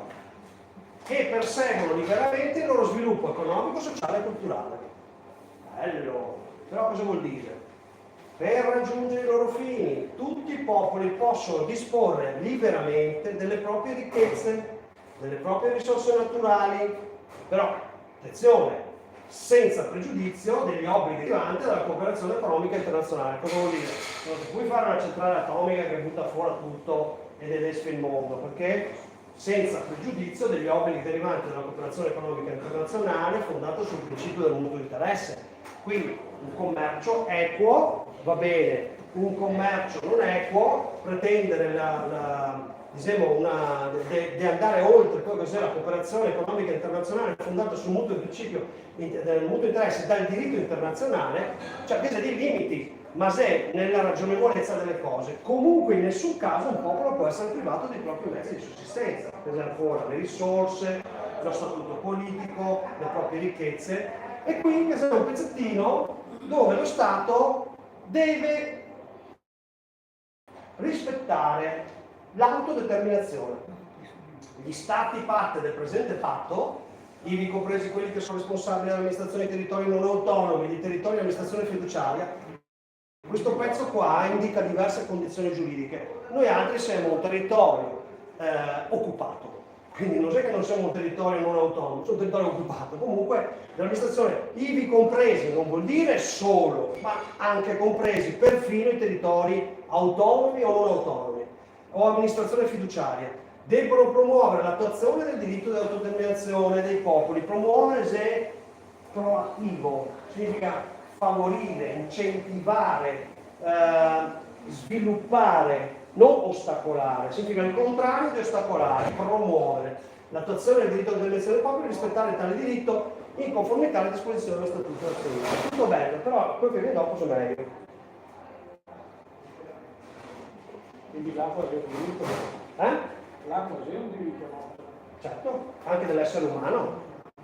Noi altri, in quanto popolo indipendente, abbiamo il diritto di gestione dell'acqua perché è risorsa naturale. Assolutamente. Articolo 2. Qua è il salvacondotto. Cioè, chiaramente, perché quella volta chi mi ha detto hai fatto l'attentato alla Costituzione, reato d'ergastolo, mi ho chiesto il processo? Per questo motivo qua. Questo articolo di legge. Ciascuno degli Stati parte del presente patto, che vuol dire l'Italia, si impegna a rispettare e a garantire a tutti gli individui che si trovano sul suo territorio e siano sottoposti alla sua giurisdizione i diritti riconosciuti nel presente patto. Attenzione che i diritti riconosciuti sotto, per esempio quelle 14, 15, 16, 40 pagine di diritti, dove che c'è il diritto al processo, indipendente, parziale, che c'è il diritto di non essere obbligati a sposarsi, il diritto, tantissimi diritti che bisogna che approfondire. Comunque, non si può negare questi diritti né perché, senza distinzione alcuna,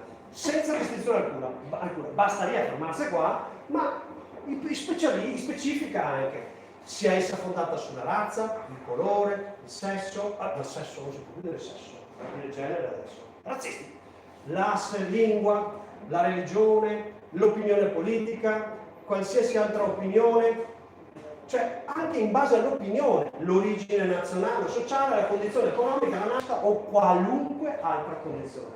Cioè i diritti che sono nel patto, e quindi anche quello dei popoli, vale indipendentemente da tutto. Cioè non è che puoi dire ma voi altri stasi perché voi veneti verranno, non c'è. Ma voi altri non avete una lingua, che non è vero, non c'entra. Ma voi altri non siete abbastanza neri, non c'entra. Si troppo bianchi, non c'entra. Si troppo maschi, non c'entra. Non si è abbastanza cattolici, non c'entra. I massagoni. Sì. Coglioni. Sì, ciascuno degli stati parte del presente patto. Attenzione, questo è il salvacondotto. Questo fa sì che le norme penali che impedisce l'autodeterminazione devono essere rimosse. Ciascuno degli stati parte del presente patto si impegna a compiere in armonia con le proprie procedure costituzionali e con le disposizioni del presente patto i passi per l'adozione delle misure legislative o di altro genere, regolamenti, procedure, qualunque cosa, che possono occorrere per rendere effettivi vuol dire funzionanti, effettivi, i diritti riconosciuti nel presente patto, qualora non vi provvedano già le misure legislative di altro genere in vigore. Quindi, signore, qua da sole va il problema dell'acqua. Se adesso noi altri che avessimo la capacità di tirare su, mettiamo 1 milione di firme dei veneti, che dice noi siamo popolo veneto e in virtù dell'articolo 1 e 2 della legge 881 e dell'altra legge che vorremmo mostrare, dichiariamo che ci stiamo l'acqua e quindi passaci la gestione delle dighe, dei laghi, di tutti gli invasi, lo Stato in virtù dell'articolo 2,2, perché questo non è un comma, è un punto, dovrebbe darci la gestione, perché è roba nostra e perché deve rendere effettivi i nostri diritti, la gestione delle risorse naturali. Quindi decidi voi se vuoi patire a sé, la fame, la paura, la mancanza di luce, di petrolio e quant'altro, oppure chiedere l'esercizio dei diritti pacificamente, secondo le forme che abbiamo a partire noi. Ok. Comunque, questi diritti che abbiamo visto non riguarda i veneti e basta, riguarda tutti i popoli. In caso di autodeterminazione di un popolo legalmente riconosciuto, lo Stato deve promuovere l'autodeterminazione, rimuovere ogni ostacolo di natura legale, penale, amministrativa, eccetera, per rendere effettivo il diritto di autodeterminazione. Per i popoli non legalmente riconosciuti, l'autodeterminazione è soggetta al consenso della comunità internazionale. E quindi, a meno che non vi siano crimini contro l'umanità o la guerra, i popoli che non hanno riconoscimento internazionale, come dicevo prima la veneziana, i secciavai. Domanda. Noi popolo veneto, che abbiamo 3500 anni almeno di storia sulle spalle, che siamo una repubblica di 1000 rotti anni, siamo riconosciuti per legge dallo Stato italiano? Un caso, E invece sì. effettivamente. E invece sì. Attenzione, questa è una legge che Zaia ha sostituito, però noi l'abbiamo esercitata prima che venisse cancellata. Ah, che bravo però, regista? Te dico di No, sì. no, un poquito io. Legge 22 maggio. Allora, vi spiego una roba. In Costituzione che sono le regioni. Solo che le regioni, anche per cause della guerra, eccetera, noi era state creare fino al 1971, proprio perché quando lo Stato italiano si deve parlare di autonomia e regionalismo, gli viene urticaria perché è uno Stato nato dall'invasione militare degli Stati preunitari e ancora sostanzialmente un'amministrazione fascista come atteggiamento. Lo abbiamo visto adesso anche con il discorso della pandemia. Allora, nel 71 negli anni 70, fine anni 60, in realtà si decide di fare queste benedette regioni previste dalla Costituzione 48. E allora cosa chi fa? Fa prima un'assemblea costituente regionale, cioè i residenti del Veneto, attenzione che non voleva dire i cittadini veneti, ma i residenti della regione, perché qualunque italiano e anche i cittadini europei può risiedere nel Veneto. Comunque ha fatto un'assemblea costituente regionale. Questa assemblea costituente che ha fatto uno statuto e lo statuto, attenzione, lo statuto fatto nel 70-69 è partito e andato a Roma. Tutto quello che avevo spiegato fino adesso serviva per capire questo passaggio. A Roma il Parlamento ha fatto la legge numero 340 del 71. Attenzione, Camera, Senato, Camera, Senato. Cosa vuol dire? Legge costituzionale, cioè di livello costituzionale, cioè il Parlamento con legge speciale ha riconosciuto lo statuto della Regione Veneto e quello che c'è scritto dentro. E cosa c'è scritto? C'è scritto che il Veneto è una regione autonoma, sì, ma secondo la Costituzione, no, autonoma, cioè senza niente. Unità della Repubblica, principi e limiti della Costituzione, questo è lo statuto vecchio che è stato teoricamente sostituito nel 2012. La regione è costituita dalle comunità della popolazione, bla bla bla. Questo è il punto nodale. L'autogoverno del popolo veneto si attua in forme rispondenti alle caratteristiche e tradizioni della sua storia. Qua abbiamo sostanzialmente 3-4 concetti. Abbiamo l'autogoverno, che significa la capacità di autogestirsi. Qua c'è un problema lessicale, perché autogoverno in inglese viene tradotto self-government, che sarebbe l'autodeterminazione, cioè nel patto internazionale dei diritti civili e politici quella autodeterminazione è scritto self-government. Invece qua l'autogoverno, che però sarebbe self-government tradotto, potrebbe indicare una capacità amministrativa più interna alla Repubblica. Però a noi non interessa proprio un bel niente, perché il popolo veneto avrà il diritto dell'autogoverno, ma avrà il diritto dell'autodeterminazione per la legge internazionale e quindi ha l'autodeterminazione che vuole, sebbene l'autogoverno si attua in forma rispondente alle caratteristiche e tradizioni della sua storia. Qual è la caratteristica e tradizione della sua storia? La Repubblica di Venezia indubitabilmente, Però come diceva, che no, se lo statuto della regione Veneto, cioè, geograficamente qua riconosce 7 province e il Veneto non è quello. come no, il Veneto? Lo statuto Perché della dite regione fare che il Veneto. Veneto come popolo Esatto, non è sì. molto più ampio, noi come a livello internazionale abbiamo il diritto di avere tutto il popolo veneto, non quello della regione Veneto. Cioè lo Stato, riconoscendo che il popolo veneto esiste, le dà il diritto all'autodeterminazione, ma di tutto il popolo. Il territorio deve essere bellissimo. È un po' più complicato così, però tutto il popolo, tutto il territorio in Italia sicuramente sì. Però sostanzialmente noi altri nel 1999 abbiamo fatto la fondazione dell'autogoverno del popolo veneto secondo la legge 340-71 e la legge 831. Se puoi fare di nuovo quella roba là, noi non abbiamo mai smesso l'autodeterminazione, abbiamo portato avanti, abbiamo fatto le istanze, come avevo detto all'inizio serata. Si può fare ancora? No, perché nell'aprile 2012 ha pubblicato una roba che io richiamo legge regionale statutaria. È una legge che ha fatto la regione, che guarda caso che sia ancora il popolo veneto e che sia ancora l'autogoverno, ma dice, a differenza di prima, che il popolo veneto è parte del Veneto. Piccolo sottile.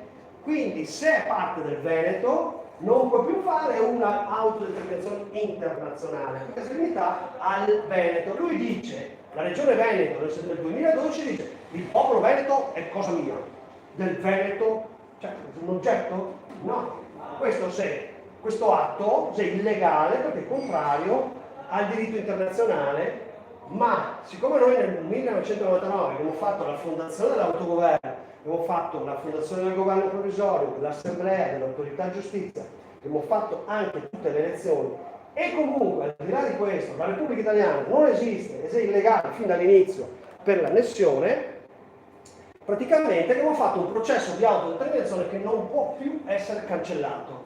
Luglio 1999 3 cittadini si dichiarano popolo veneto. Guardate che abbiamo detto, non è che noi siamo tutto il popolo veneto, noi siamo veneti. E siccome nessuno può togliere il diritto di dichiararsi veneto, il popolo veneto di quell'articolo 340, ha iniziato l'autodeterminazione di cui ai patti internazionali, fondando per prima cosa l'anagrafe. Cosa c'è l'anagrafe? L'anagrafe è l'identificazione dei cittadini. Cosa c'è un cittadino di uno Stato? Il cittadino di uno Stato, se a seconda delle leggi dello Stato, può essere per nascita, per discendenza, perché ha acquisito la cittadinanza. Ogni Stato ha le sue leggi di cittadinanza. Per esempio, la Germania riconosce il diritto alla cittadinanza, non l'obbligo, dopo mi pare 5 o 7 anni, come l'Italia.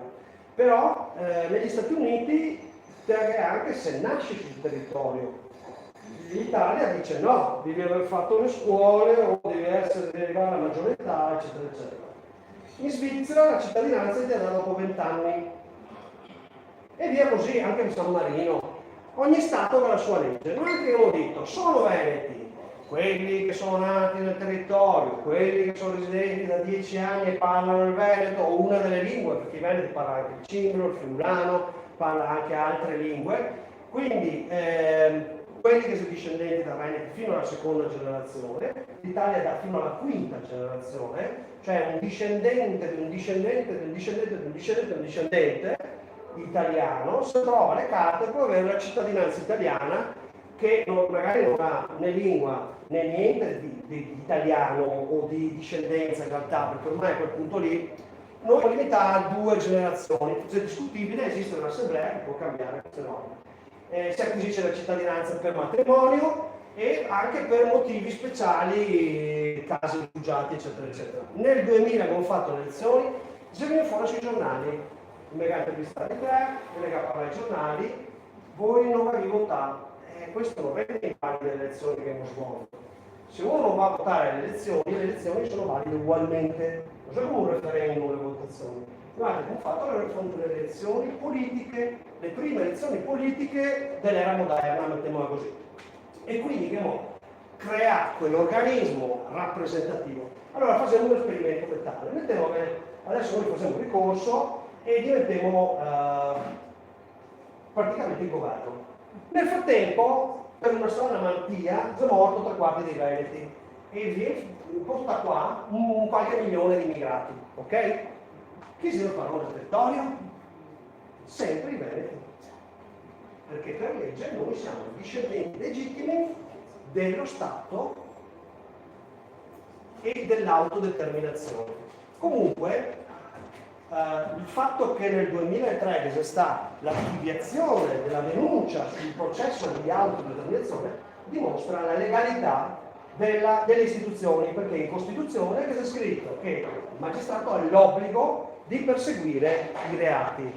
Allora, qua adesso dovrei raccontarvi un po' sul Lombardo-Veneto, perché dopo aver fondato l'autogoverno, studiando i vari trattati, mi sono accorto che l'annessione era illegale. Perché era illegale? Perché il trattato parlava dell'annessione di tutto Lombardo-Veneto e doveva votare tutto Lombardo-Veneto. Invece mi ha fatto votare Milano, tutta la Lombardia, e nella parte veneta, come avevo detto prima, mi ha fatto votare i suoi soldati d'Italia. Cioè, uno Stato indipendente doveva votare per diventare Italia o restare indipendente. Le norme di voto le ha fatte l'Italia e le ha anche pubblicate sulla Gazzetta del Regno d'Italia, ancora prima che fossimo in Italia. Io ho messo sulla bandiera tricolore in piazza San Marco, dovevo ancora votare. che aveva già tutte le prefetture, e dopo il più bello di tutti, i soldati italiani potevano votare, non solo, i veneti sono di 21 anni, no? 21 anni o più, e anche il ricco censo, le donne escluse, i volontari italiani di 16 anni potevano andare a votare, e allora questi qua facevano così, andava dentro sul seggio, io voto! Praticamente erano 2 seggi, per il sì e per il no, con i carabinieri. Tu dovevi andare dentro, io voglio votare, sì, che scuola vai? Bianco per il sì, nero per il no.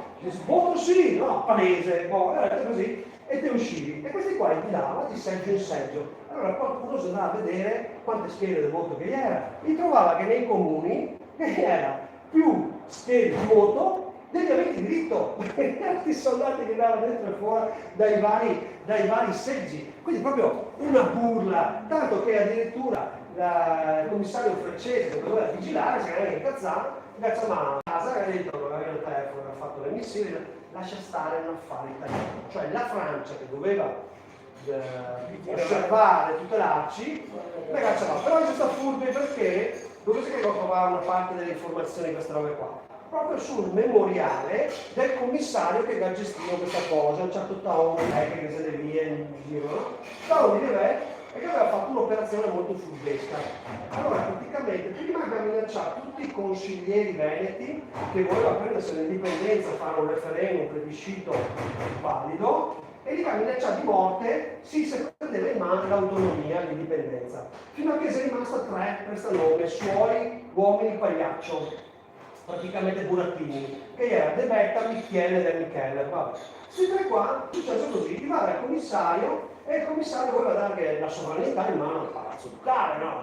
I veneti, non indipendenti, con una frazione di seconda che era fare un plebiscito, come fette, non un palazzo ducale. Ma sei matto, dice il commissario, i veneti vi odiano, quei francesi ti ammazzano, no? Era presentato dentro un albergo, l'albergo d'Europa. E allora praticamente il commissario le dà le carte a questi 3 burattini, e cosa gli fa? Rimane nell'altra stanza e gli cede la sovranità al commissario italiano, prima del voto.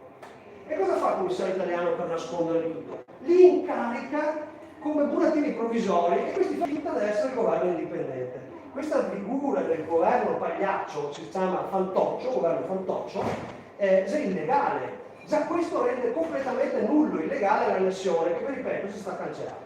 Proprio per queste robe qua le devo portare in corte internazionale. Allora questo c'è il territorio del Lombardo-Veneto, perché noi nel 2006 abbiamo detto ok, l'autogoverno del popolo veneto, fondato legalmente in base alle norme italiane, eccetera, eccetera, dichiara di essere la successione, lo stato successorio del Lombardo-Veneto. Il Lombardo-Veneto ci appartiene, è nostro, perché la capitale politica del Lombardo-Veneto era Venezia.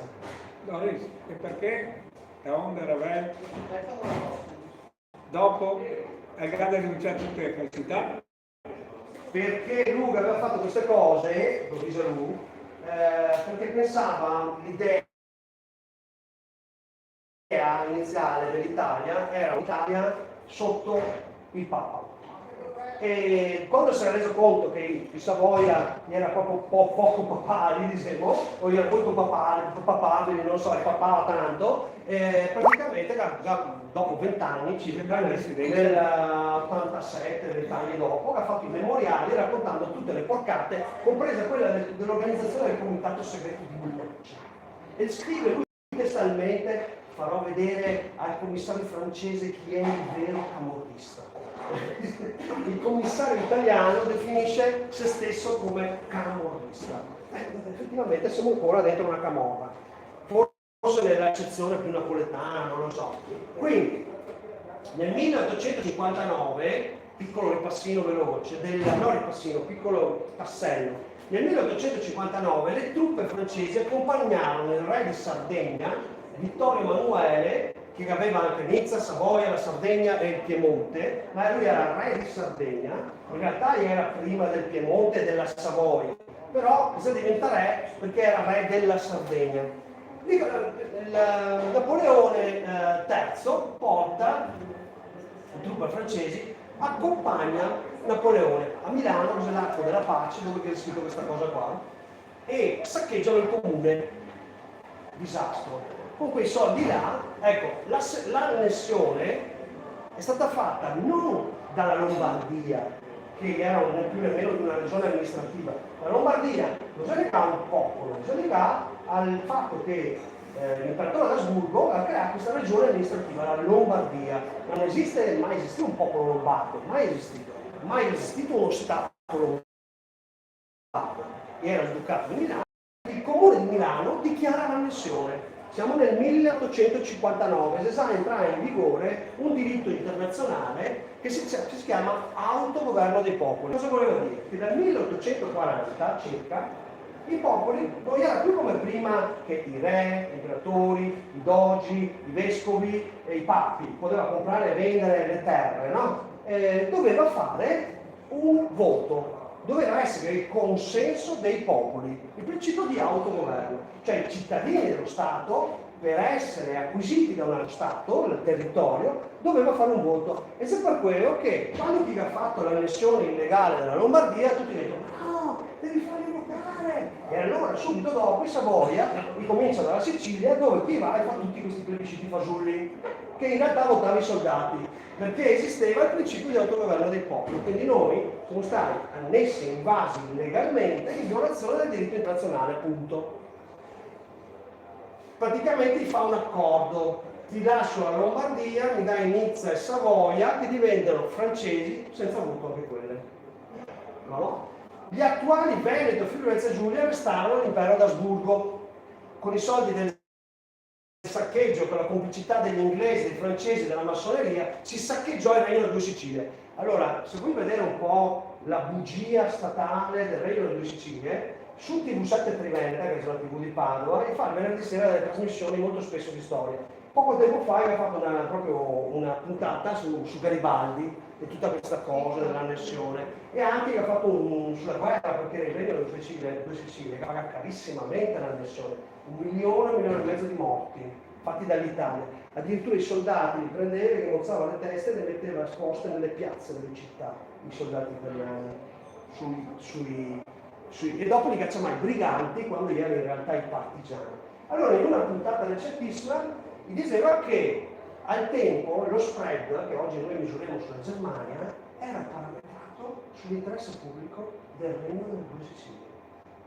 Era lo Stato più florido d'Europa.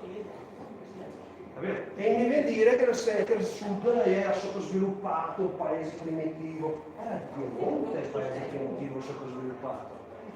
L'annessione praticamente con i soldi del saccheggio, con la complicità degli inglesi, si saccheggiò il Regno dello Sicilia, lo Stato pontificio, e nel 1861 venne dichiarata l'Italia.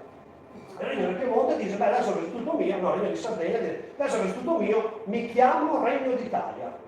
Ok?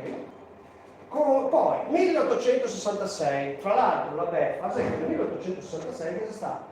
2 battaglie importanti, una per terra a Custozza, dove l'Italia che ha perso, se ne asilà il monumento, non si capisce chi ha perso, e che ha perso italiani, e poi c'è stata un'altra battaglia navale a Lissa, questa è molto curiosa, cioè praticamente l'esercito austro-ungarico per terra e la marina austro-veneta per mare a Lissa, un'isoletta qua dell'Alto Adriatico, da sempre veneta, praticamente la marina italiana era veramente all'avanguardia, perché ora siccome che ha perso per terra ha detto di fare un sesto così ai Veneti, austro-veneti, perché ancora le barche di legno della Serenissima, perché ovviamente l'Austria che aveva represso la marineria veneta per sviluppare quella di Trieste, da sempre porto degli Asburgo, e quindi si trova praticamente a fare la guerra con le barche di legno. A Lissa si scontra nel 1866 le navi d'acciaio super tecnologiche italiane con le barche di legno venete, e perde l'Italia. Dopo pochi mesi viene fuori che noi altri avessimo votato tutti a favore dell'Italia, con l'unità d'Italia, con un piccolo numero di no, un po' presa per il culo, 69, il numero del 69 per, va bene, forse su altre cose. Settembre, Trattato di Vienna, diritto di voto libero. Va bene, aspetta, sì? E salti una roba importante, può perché essere. Lombardo-Veneto non ti avrei spiegato? Lo posso spiegare all'inizio, perché Va se bene. il nome ha nato dalla fusione di 3 stati che creerà l'impero austro-ungarico. Sì, ti guido all'inizio, però adesso già... Vabbè. Vabbè. Ok, questo è un estratto del patto, del trattato internazionale firmato dal Regno d'Italia, dalla Francia, dall'Austria in realtà l'imperatore, adesso qua l'esemo, per cui noi altri che avevamo il riconoscimento di Stato sovrano internazionale e il riconoscimento del diritto di voto, che invece sta rubato. In nome della Santissima Indivisibile Trinità. Allora, i soggetti sono Sua Maestà il Re d'Italia, Sua Maestà l'Imperatore d'Austria, avendo risoluto di stabilire fra loro gli stati rispettivi una pace sincera e durevole, dice Sua Maestà l'Imperatore d'Austria, avendo ceduto a Sua Maestà l'Imperatore dei Francesi il regno del Lombardo-Veneto, quindi attenzione, noi non siamo passati dall'Austria all'Italia, siamo passati dall'Austria alla Francia e poi dalla Francia all'Italia. In realtà, prima di passare all'Italia, dovevamo passare a noi stessi e questo non è stato fatto. Sua Maestà l'Imperatore dei Francesi, dal canto suo, essendosi dichiarato pronto a riconoscere la riunione del detto regno Lombardo-Veneto agli stati di Sua Maestà dell'Italia, sotto riserva del consenso delle popolazioni debitamente consultate. C'è stato? No. Violazione del trattato internazionale. Dove sei che vuole portare la violazione di questo trattato o contratto? Alla Corte internazionale di giustizia, come avevo detto all'inizio. Allora, focalizziamo.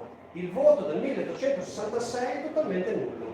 La sovranità non viene restituita ai rappresentanti del Lombardo-Veneto e del Prestanome, ma a dei Prestanome e dei Savoia, governo fantoccio, vietato dal diritto internazionale. Il governo in carica non era legittimo, dovevamo quantomeno fare un ciclo di elezioni per conto nostro e poi fare un referendum. Le leggi elettorali vennero decise direttamente dal Regno d'Italia. Come lo sappiamo? Sono in Gazzetta Ufficiale del Regno d'Italia. E là si era nominata solo, perché chi ha scritto e chi dava il voto anche ai suoi soldati. Ma comunque, siccome adesso l'Albania deve entrare in Europa, allora cosa succede? Che invece di fare loro le norme, votare loro, l'Europa fa le norme e va a votare i carabinieri italiani o dell'Europa. Ovvio, no? Questo è successo in Italia. Le leggi di voto diedero diritto di voto ai soldati italiani che votarono in massa e ai volontari italiani di 16 anni più. I veneti votava solo di 21 anni. Il 60% degli aventi diritto, l'intera Lombardia, non viene chiamato al voto. Come sai che facciamo sapere che l'intera Lombardia era il 60%. Se guardate oggi, la Lombardia, le proporzioni sono rimaste più o meno stabili, cioè noi abbiamo 9 milioni di abitanti in Lombardia, 5 milioni scarsi in Veneto, 1 milione, 2 milioni e 3 in Friuli Venezia Giulia. Quindi la parte veneta, che comprende il Friuli Venezia Giulia, è 6 milioni. In Lombardia oggi abbiamo 9 milioni, quindi la sproporzione si è un po' spostata in qua, però di fatto la Lombardia già al tempo aveva più del 60% degli aventi diritto che non si è mai stati mai al voto. Ma comunque, è un dettaglio, perché in ogni caso le norme decise, il governo illegittimo, il voto era palese sotto minaccia delle armi. Addirittura resta un prete di Vicenza che aveva detto di andare a votare no, e Uganda resta. Vi era gente che veniva pestata se faceva propaganda per il sì. È fucilata anche? No, questo non lo so. Le prefetture erano militarmente occupate, un comitato di morte di minacciati dissidenti, conformato dal memoriale di Tavolo di Ravel, le leggi di annessione sono state cancellate nel 2010. Allora, nel 2010, Gianni Fora, che fa gli articoli, cancellato l'annessione del Veneto, che non sapevo, di cancellare l'annessione del Lombardo-Veneto. Allora intervista a Calderoli, che teoricamente era stato quello che aveva fatto la Marachella. E dice, no, non c'è nessun problema, perché abbiamo previsto che si può ripristinare. La data per il ripristino era il 1° gennaio 2013. Noi abbiamo fatto. Perché? Perché non possono.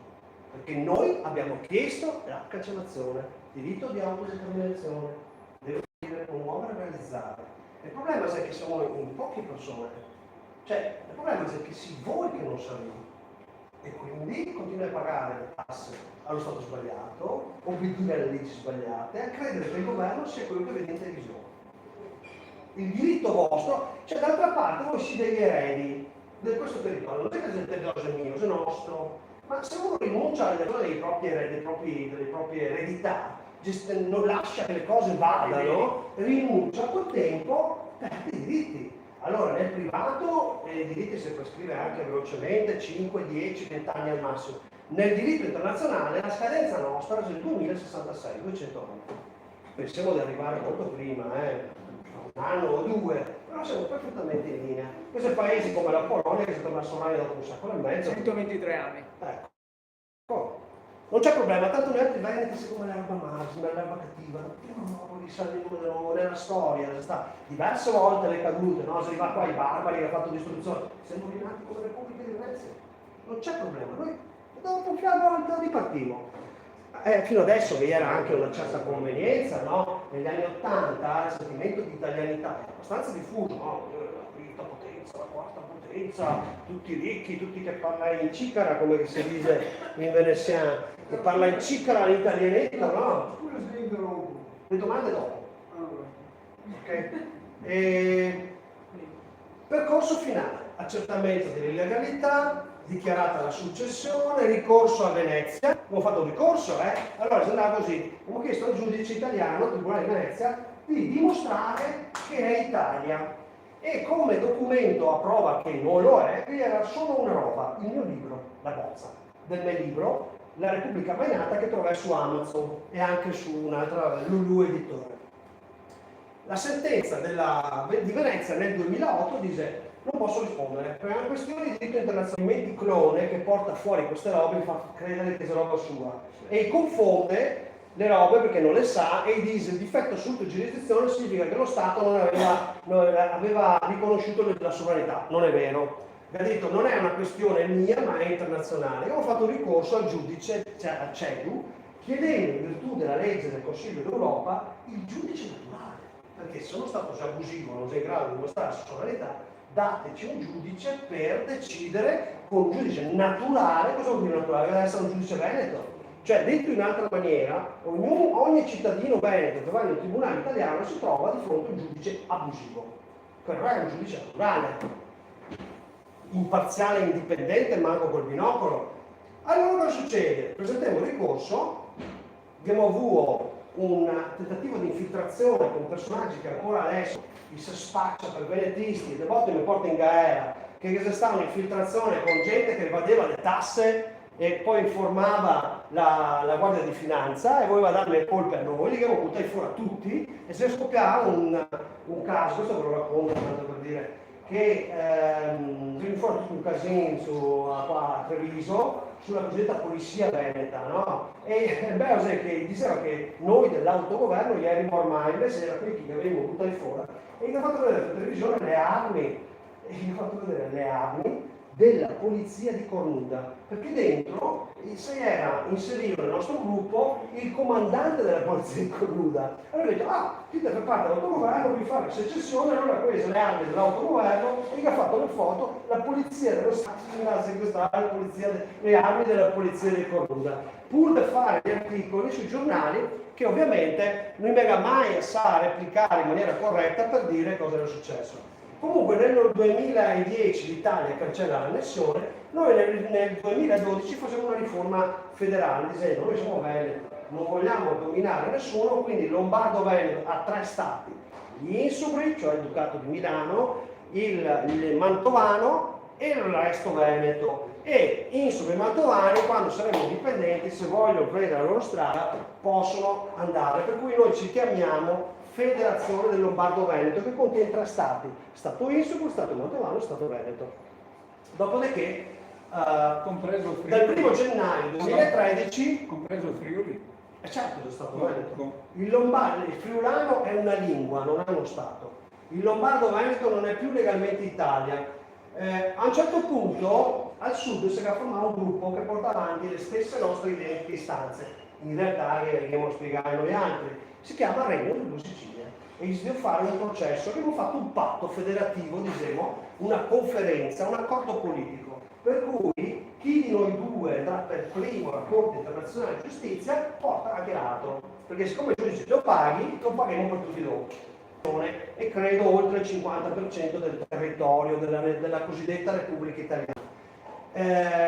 Nel 2016, a dimostrazione che con questo Stato non si può trattare, è inutile trattare, sono riuscito con 4 miracoli a far approvare una legge, la legge numero 28 del 2016, scritta da me.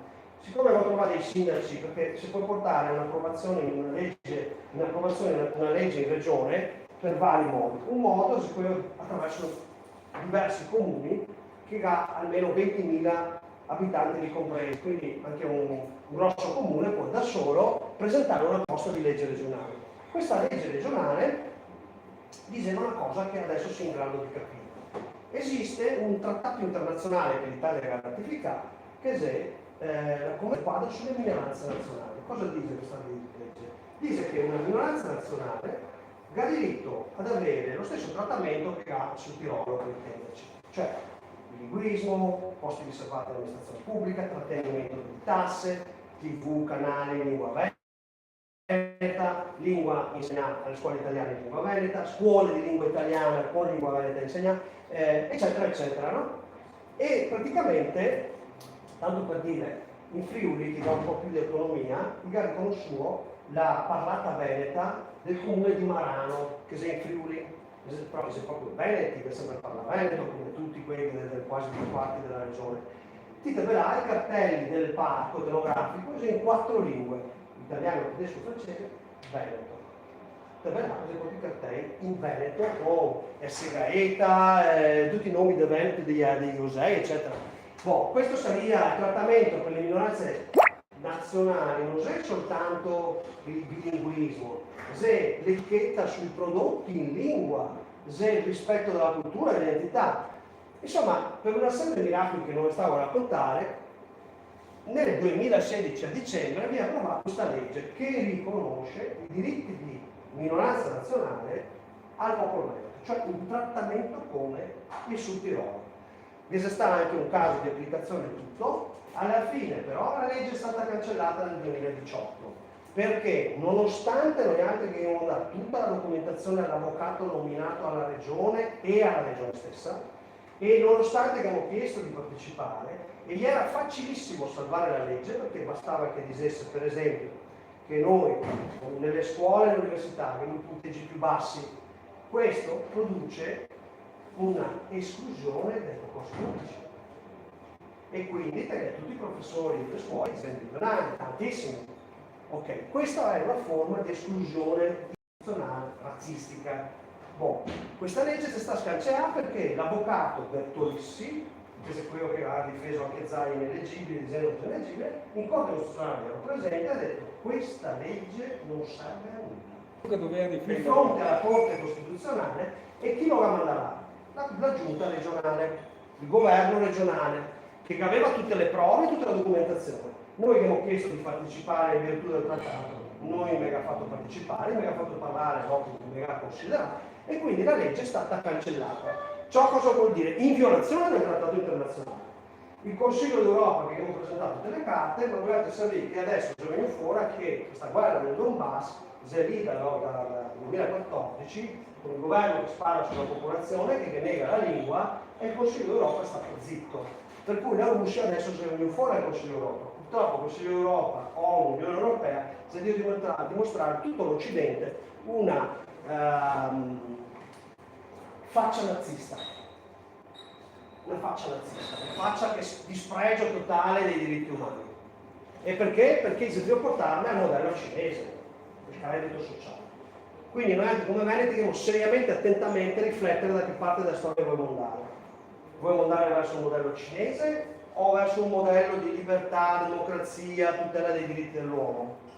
Perché stando dove siamo, stando fermi, andiamo sicuramente verso un modello cinese. Questa è la realtà. Adesso qua a settembre, ottobre, novembre, siamo con il Green Pass europeo, il D-Pass, varie altre esclusioni, e torniamo appunto a capo. Comunità autonoma sui monti, emigrazione, oppure provare questa roba qua. Allora, aggregazione veneta, vabbè, non importa, 2018 cancellata, 2020 inizia il grande reset. Guardate, sapete cosa è il grande reset? No? Il progetto del World Economic Forum, tra l'altro cosa vuoi che Schwab non sia altro che il figlio della discendente di Rothschild, dei grandi banchieri mondiali che interferivano nella storia con il loro potere economico mostruoso derivante sostanzialmente dall'usura, da debiti pubblici illegali. Inizia il pianogetta, ecco, 2020X, ricorso internazionale degli stati planetari. Chi stabilisce quando è X? Noi. Voi. Voi. Ecco, vedremo. E quindi la realizzazione dei diritti umani. Quindi, nella legge italiana, la sovranità individuale è molto limitata. Posso prendere la diretta, per favore? Anche un'altra piccoletta stega fa. E dopo facciamo le domande. Allora, legge italiana, la sovranità individuale è molto limitata. Il governo abusa delle leggi aggirandole. I diritti umani sono schiacciati dalle emergenze, illegalmente. Non esistono autodeterminazioni di popolo legali dopo il 2012. Siccome tutti i movimenti che potete trovare in giro, originati tutti dopo il 2012, sono tutti fuori legge. Tant'è che per esempio il Comitato di Liberazione Nazionale Veneta, che per molti anni si andava in giro a raccontare le robe, adesso l'anno scorso sta condannando a Vicenza per istigazione a disobbedire le leggi, evasione, non pagare le tasse. E allora avevo una riunione e io ho detto: signori, se voi veramente fate l'autodeterminazione, chiedete il giudice naturale, cioè il Tribunale del Popolo Veneto. Finiranno condannati anche secondo grado. Ovvio, come italiani si deve far dire come veneti starebbero facendo un'autodeterminazione, solo che l'autodeterminazione legale è l'unica se è la nostra. Poi, la Repubblica di Venezia è diventata Lombardo-Veneto nel 1816. Questo è un punto importante, perché se qualcuno che addirittura si dichiara doge della Repubblica di Venezia. Dice che nel 1806, se non sbaglio, con il Trattato di Campoformido, guardate quando cos'è il Trattato di Campoformido, perché c'è 7 ottobre 1796. cos'è che fa... No, non posso fare, passare di niente, volevo fare una battuta da solo. Per piacere Luca, non trovare il Trattato di Campoformido.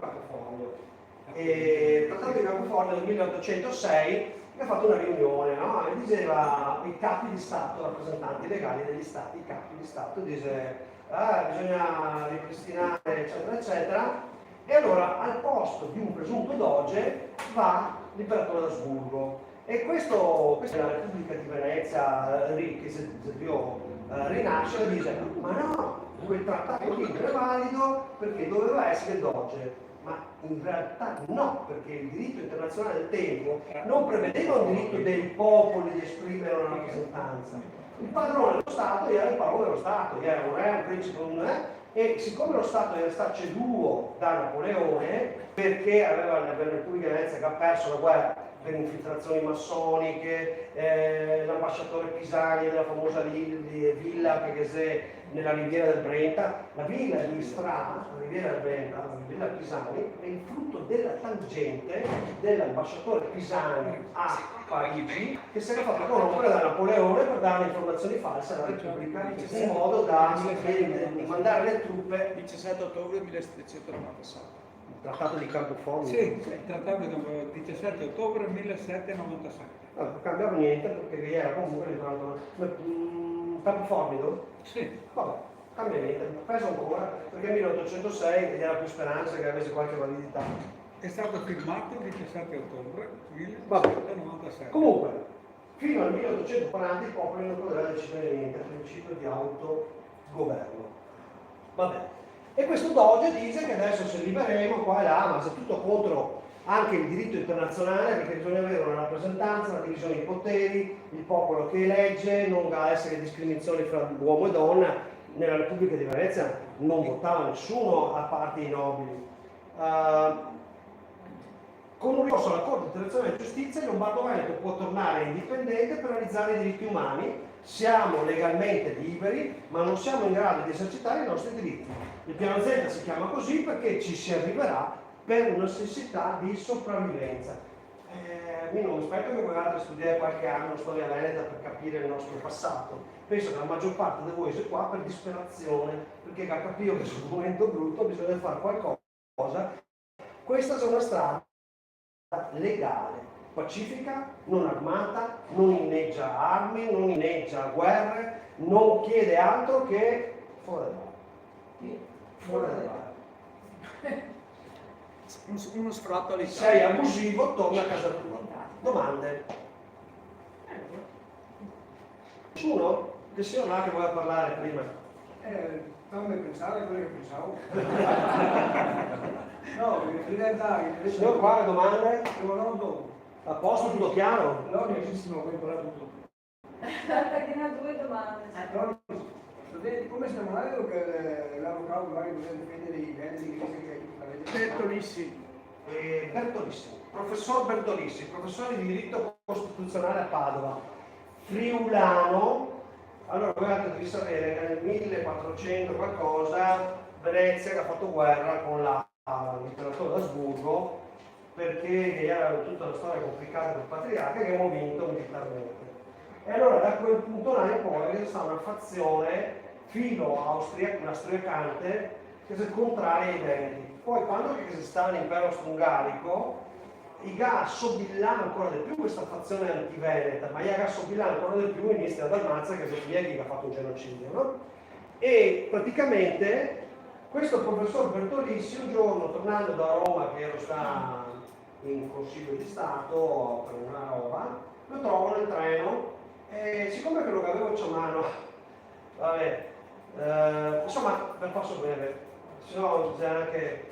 E mi ha detto, se potevi bere il caffè, che prima, qualche giorno prima mi aveva mandato direttamente a fare il culo, e ho detto, ma fare il culo? Il telefono, sì signore, lo trovo in stazione, tutto mogio, andiamo a bere il caffè, e a un certo punto era sul giornale che era stata fatta a Sappada la commemorazione di Checco Beppe. Checco Beppe è il nome con cui anche fra Veneti si chiama l'imperatore Francesco Giuseppe dell'imperatore Checco Beppe, no?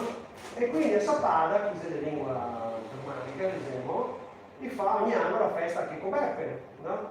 E allora Bertolissimo le dice, voi veneti dovreste fare come a Sappada. Cioè cosa? Festeggiare Checco Beppe. Cioè sei proprio austriacante. Questa è una fazione austriacante. E se quelli che vogliono portare il Lombardo Veneto sotto l'Austria, che invece mi dà Dio l'Austria, perché abbiamo vinto a Custoza per mare e mi era venduto.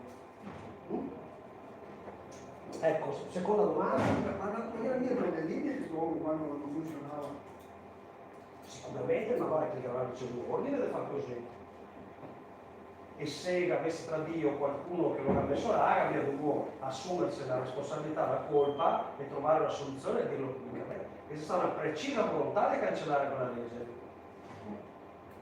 Ma ancora siamo convinti che non gli lavora quel globalismo? Ma dai! Con tutto quello che è successo negli ultimi 2 anni, che abbiamo ancora dubbi di chi lavora per il globalismo, per la cancellazione dei veneti e di tutte le etnie del mondo? Come fai adesso a trovarti di uno che ti fa andare avanti e non vieni corrotto? Bravissima, questa è una domanda molto astuta. E noi altri abbiamo bisogno di tutti gli astuti che mi dicono guarda chi te c'è qua, guarda chi te c'è là, e noi altri impareremo. E abbiamo pensato a questa cosa. Bravo. Allora, prima cosa, gli avvocati italiani, quelli iscritti all'albo italiano, praticamente gli giura fedeltà in sì, però questo è un piccolo problema. E quando chi diventa parte dell'ordine degli avvocati, no? Che è un ordine, quindi fa parte dello Stato l'ordine, fino al 2012 gli faceva giuramento di fedeltà agli interessi nazionali, italiani. Dal 2012 fa giuramento alla Costituzione, che ha gli interessi nazionali italiani. In altre parole, un avvocato siccome se vado a difendere un Veneto, vado ad andare contro gli interessi nazionali italiani, un avvocato italiano non può difendere un Veneto e quindi non può rappresentare noi a livello internazionale.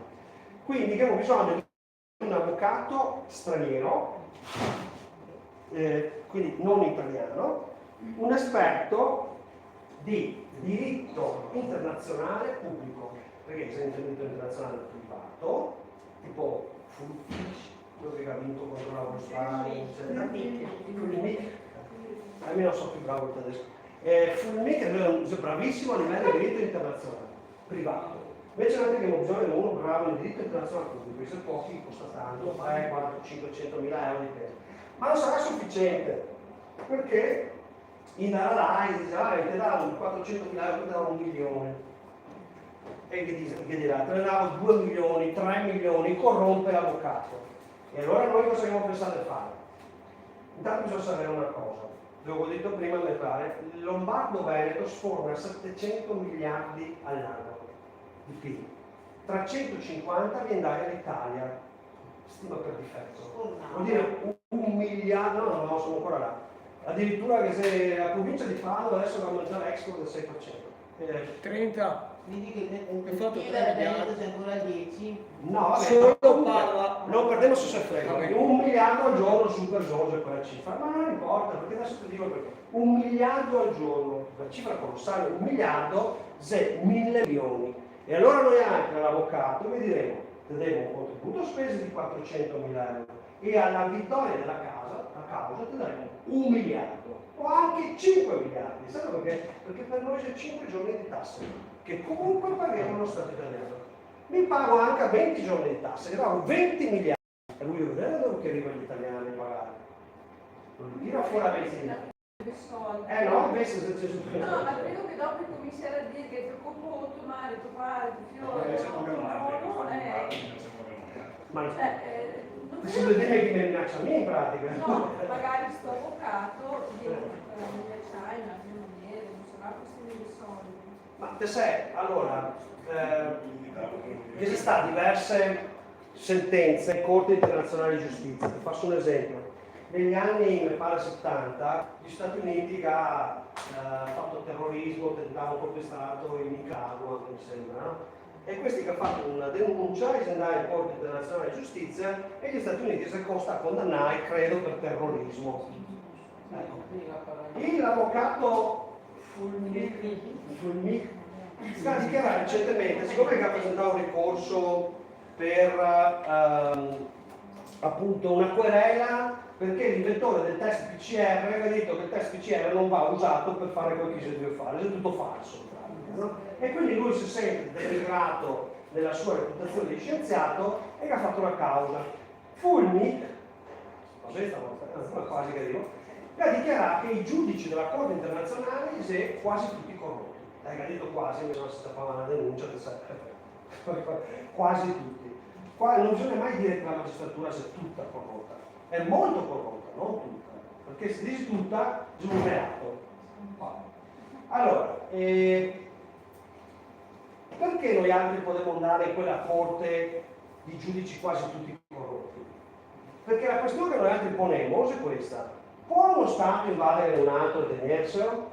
Se mi risponde di sì, la Russia comincia a fare shopping. Settore resto dell'Ucraina, un po' di Moldavia, un attimino di qua, un attimino di là, la Cina, settore arabo, Taiwan, un po' di isolette, l'India, l'Africa, non so. Gli Stati Uniti cominciano col Canada, Messico, tutto il Sud America che ha il petrolio e via, comincia lo shopping internazionale. La questione veneta è questione cardine, siamo uno dei primi popoli d'Europa, cosa contaremo, è una questione cardine del diritto internazionale. E adesso c'è tutto un momento fluido, ed è in un certo senso un momento epocale. Quando c'è che si comincia la vera autonomia dei Veneti? Quando nella separazione fra l'impero romano d'Occidente e d'Oriente c'è stato riconosciuto che la fascia costiera sottoposta a Venezia apparteneva all'impero romano d'Oriente. Ma siccome eri molto distante, era un capitano locale autonomo eletto da noi. Da là è venuto fuori nel corso del tempo l'autonomia. Noi siamo su una fase di frizione fra i due imperi. Non so se avevi mai notato, ma gli Stati Uniti ga l'Aquila Romana e la Russia ga l'Aquila Romana. In pratica i due imperi, romani d'Oriente e d'Occidente, verso l'inverso, e c'è in frizione. E in questo momento noi abbiamo la possibilità, al di là di tutto, perché poi lo specchio dell'Ucraina è quello che dimostra lo scontro tra queste potenze, purtroppo come al solito sulla carne da canone. No, questo è interessante perché Biden, che è demogheato perché ha qualche problema, mi ha detto che la NATO o gli Stati Uniti sono disponibili a fare guerra in Ucraina fino all'ultimo ucraino. Europeo. Fino all'ultimo ucraino. Come concetto, no? Fare la guerra fino all'ultimo ucraino. Vabbè, così gli Stati Uniti, no? Quindi purtroppo là, la carne da canone, se devo mostrarmi i principi, cioè la Russia dice questi che ha fatto, che si sta a bombardare, che ha fatto un referendum, si è dichiarato la Repubblica, non è che abbiamo riconosciuto. Principio di autodeterminazione dei popoli. Ogni popolo ha diritto di autodeterminazione. Adesso lo vedi chiaramente da dove deriva questa cosa che dice la Russia. Stati dice no, ma c'è l'integrità territoriale, uno Stato non può essere smembrato. Dal 1840 bisogna fare un referendum dello Stato e tutto. Si va, io che ha fatto questo qua. E comunque vi era crimine dell'umanità, allora boom, guerra. Perché? Perché non funziona l'ONU. Perché una situazione del genere andava risolta 8 anni fa, 7 anni fa, e in una sede internazionale. Quando i problemi si incancrenissero e non trovano una soluzione di diritto, finisse in guerra. Ma anche non potrebbe permettere che l'Occidente fa una roba del genere, no? Perché se voi riconosceste, scusa, nel discorso delle repubbliche separatiste, cosa succederebbe? Il commissariato che riconosca detto il Veneto non aveva mai fatto un referendum per l'indipendenza, comunque non sono un ex Stato. Catalogna. Allora spiegami una cosa, nel 1998 non riconoscessero l'Occidente le due repubbliche a perfetto, ma scusa un secondo, la Russia aveva accusato l'Occidente di doppio pesismo, cioè te fai una roba e te dici una roba te ne fai un'altra, oppure te dici roba in base alla convenienza. E allora ti faccio questa domanda: nella guerra del Kosovo, il Kosovo a un certo punto ha fatto il referendum e ha dichiarato l'indipendenza. Il primo Stato, 1998, il primo Stato a riconoscere il Kosovo chi è stato? L'Italia. E allora questo va bene per il Kosovo, non va bene per il Donbass? Due paesi, due misure. Lingua biforcuta, diceva Mignani, infatti li capo poi tutti. Lingua biforcuta, vuol dire... La Lega comunque l'ha riconosciuta. La Lega? Cioè, la Lega che ha firmato l'altro giorno... La Lega? No. Non esiste più la Lega. Ma la Lega è il partito, ha firmato la città autonoma di Roma, scusa, questo non c'entra niente, se vuoi parlare dei stati, non mi interessa parlare di politica teatrale. Allora, il diritto di autodeterminazione va a tutti, quindi noi altri o siamo un popolo che ha fatto l'autodeterminazione, si vuole riconoscere l'autodeterminazione che facciano pure, perché comunque abbiamo da Bergamo fino a Udine e dopo andremo a discutere di che cosa è successo in Istria Dalmazia, perché anche là le carte è stato un casino, oppure voi si vuole riconoscere la successione con il Regno Lombardo-Veneto in quanto un vaso annesso e se sta scancellando l'annessione. Banalmente, noi anche per anni abbiamo cercato un commercialista che mi portasse in commissione tributaria a questa questione. Siccome lo Stato ha cancellato l'annessione e quindi non è più territorio dello Stato, l'IVA si paga nel territorio dello Stato, chiedo la restituzione dell'IVA, cioè vogliamo fare così, fare uno scontrino da 1 euro, 10 euro, aprire una questione in commissione tributaria e chiedere l'accertamento che l'IVA non è dovuta e farsi restituire. Sarebbe no? Basta dare l'IVA il 20%, 23%, quanto c'è. Purtroppo non troviamo un commercialista. E l'avvocato lo ritrovo. Se andava a parlare con 4, 5, 9 mesi, uno che si mette a disposizione. Perché fa un sesto così il suo albo. Ordine di commercialista. Ordine di commercialista. Perché in effetti come io che mangio caiori, praticamente degli esattori, no? Me commercialista gli dico, guarda, io faccio consulenza informatica, non faccio programmi, quindi vado ad avere la tassazione più bassa. Ma lei non fa questo, vuoi la convincermi che mi faccio anche quello? No, non lo faccio, perché alla fine cambia 50-100 euro, però fly down, come se lo Stato ti viene a rompere, cioè te incute anche la paura di non obbedire adeguatamente anche quando ti hai i tuoi diritti. E Mescal King? Beh sì, questo è un altro discorso, potremmo anche vederlo, ma tanto per dire che ne abbiamo fatte abbastanza. Come avevo detto, c'è un lavoro che dura da un quarto di secolo, quindi sembra tutto facile, ma non è facile. Mescal King è uno che purtroppo dopo è creduto alla teoria dell'autodeterminazione individuale. Mescal King non pago. Devi mettere mascherella così Su, te ne ragione. Allora, non parliamo del Mescal King, parliamo del mascarello. Mascarello. Giusto, te ne ragione. Mascarello devo dire, non Mescal King. Non pago. Allora, mascarello è un signore che adesso ha una settantina di anni. Allora, scusa, per quei che si devono andare via un attimo. Ecco, allora, per la riuscita del piano Z, per riportarci un po' liberi nel territorio, ok, abbiamo una cosa da fare, cioè l'iscrizione all'anagrafe, ok? Quindi voi andate nel sito www.lombardoveneto.net e vi iscrivete, non costa nulla, ok? Vi verrà tramite la vostra mail o WhatsApp, su WhatsApp, vi verrà data la risposta di avvenuta registrazione, ok, all'anagrafe. È importante perché poi verrete contattati quando è il momento di pagare l'avvocato internazionale, vi chiederemo una donazione 10 euro, 50 euro, 100 euro, chi potrà 1000 euro, insomma, più siamo e prima ci arriviamo, perché il tempo corre ed è tiranno. Quindi, detta questa cosa, sì, stiamo pensando a tutti, diciamo, chiamiamoli patrioti, che ci danno la possibilità appunto, di avere questi soldini, di riconoscere il 10 volte tanto i soldi che ci vengono dati. Una volta arrivate a sovranità. Sì, esatto, una volta che vinto il ricorso e che, come diceva Loris, che lo vinceremo a 100. Cosa?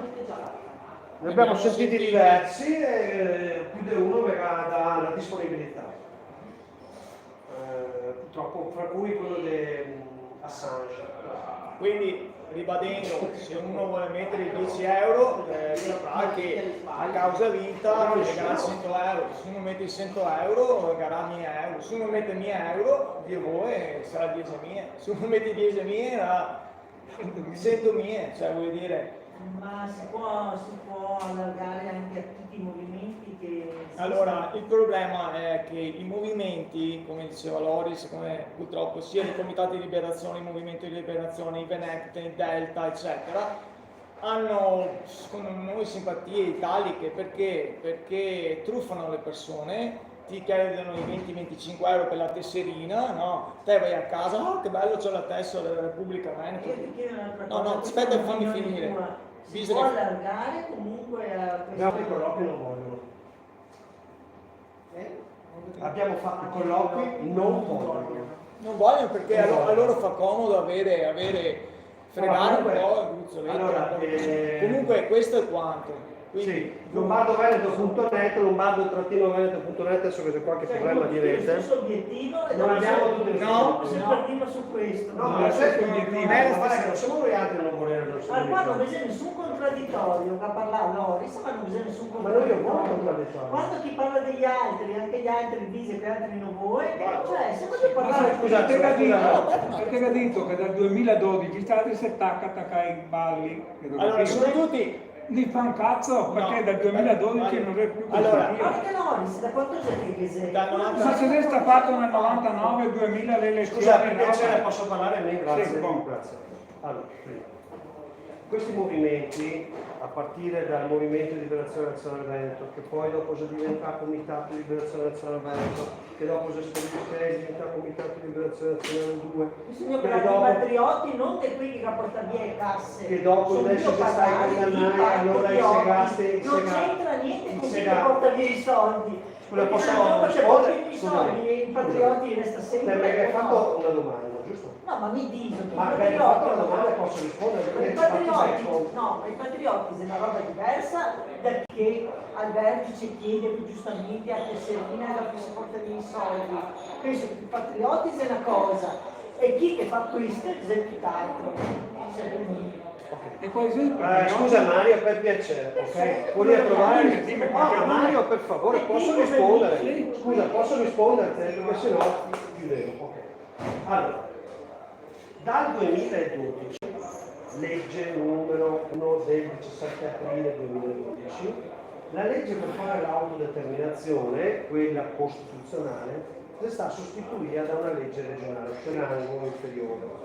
Quindi non permette di fare l'autodeterminazione in senso internazionale. È chiaro? Chiaro questo? Perfetto. Questo si può verificare da un qualunque legale, ok? Che fra l'altro ti dirà forse che non solo non si può fare dal 2012, ma neanche prima. Bene? Ok. Allora, noi cominciamo l'autodeterminazione nel 1999, quindi dovrebbe essere logico che gli altri fossero venuti da noi. Invece no. Gli altri, i Segastacca, parliamo del Bottotto per esempio, questo è quello che per Botto non andava in prigione con la polizia, con le armi della polizia di Cornuna, suo amico Gallina. Okay? E questi tutti i documenti per venire a fare questo. Da Bottotto si è a entrare la gente come Perrucca, che ha fatto poi il Comitato di Liberazione, che sia un clone, e dopo è nato un altro clone, adesso c'è stato un altro clone, e avanti così. Però questo è un piccolo problema. La legge che io richiama a fondamento è quella sui comitati, sui movimenti di liberazione nazionale. Okay? Questa è una legge di Ginevra, una legge internazionale che dice questo. Quando c'è un conflitto armato e il governo spara sulla popolazione, che è quello che è successo in Donbass, i gruppi armati che si crea in difesa della popolazione si chiama movimenti di liberazione nazionale e possono essere riconosciuti dalla comunità internazionale. Ok? Chiaro? Bene. Domanda, bisogna guardare. Eppure Iuri dice di essere un comitato di liberazione nazionale. Ma senza armi. Ma senza armi. Cioè, non dice un comitato di liberazione armato. La legge dice comitato di liberazione armata, in un conflitto armato. E se è il conflitto armato? No. Quindi quella legge non si applica. Chiuso. Boh, quindi Iuri dice, siamo in guerra, ma noi non siamo armati. Vuole un riconoscimento, ma scusa, il popolo, lo Stato italiano si dice bombardate? No. E in più, questo è un piccolo problema. Se guardiamo bombardare nel senso lato. no, bombardare le bombe. Sì. Lo Stato italiano si deve sparare sui Veneti. A posto? lombardoveneto.net, statoveneto.net, palmerini.net. Ok? Grazie. Allora, ultima roba. In più questi movimenti sono nati tutti dal 2012 in poi e quindi non può neanche pretendere l'autodeterminazione. Ma questo è un piccolo problema. Guardiamo la Libia. La Libia è andata alla Francia, ha fatto un disastro, tanto la Francia che ha il potere di veto in ONU, nessuno può condannare la Francia come nessuno può condannare la Russia. Allora, questi 5 paesi che al Consiglio di sicurezza dell'ONU ha il diritto di veto. Russia, Stati Uniti, Cina, Francia e Inghilterra. Quello che fa questi stati qua, nessuno lo può condannare. Ed è successo così. Adesso con il Donbass e tutto il resto, il Consiglio di sicurezza ha detto che bisogna risolvere la diatriba in Ma Ucraina. torniamo a noi altri. Allora, no, te deve capire questo, che in Libia la Francia si è entrata, ha fatto un disastro e nessuno può dire niente perché petto. Cosa è successo? Che è venuta fuori una specie di guerra civile. Allora a un certo punto sono nati dei movimenti di liberazione, in particolare quello del generale Haftar, che ha cominciato la Cirenaica e tutto il resto. Cosa ha fatto la comunità internazionale? Siccome Haftar era piuttosto un gheddafiano, cioè voleva l'indipendenza e la sovranità della Libia e non voleva regalargli i pozzi di petrolio all'Occidente, cosa è che ha fatto l'Occidente? Ha messo là un pupazzo stato e gli ha detto il governo di liberazione, attenzione, la comunità internazionale gli ha detto il governo di liberazione è questo.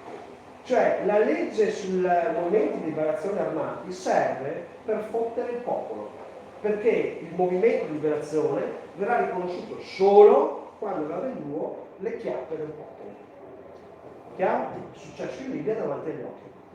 Quindi questi movimenti non solo tengono a spiegarmi perché, se abbiamo un percorso legale, pacifico, fondato completamente sul diritto, gli si aggrappa delle leggi sulle guerre armate. Che si brutta la guerra. Vuol dire carne da canone, donne stuprate, vecchi ammazzati, bambini deportati, spariti. La guerra è una roba di merda. Non si parla di guerra. Pax tibi, marce evangelista Neus. Questa gente è pericolosa, vuoi parlare di guerra, è pericolosa. Però se ti deve parlare e ti dici, ascolta, lavoriamo insieme, no, non voglio. Perché tira sui schetti. No, a me non riesco a capire, i patrioti vuole una roba. I patrioti chi sei? Scusa, non mi ricordo. Quei che vuole perseguire questa causa. Ma scusa, ma secondo te lo Stato italiano... Perché è da rinunciare ai patrioti perché i gatti...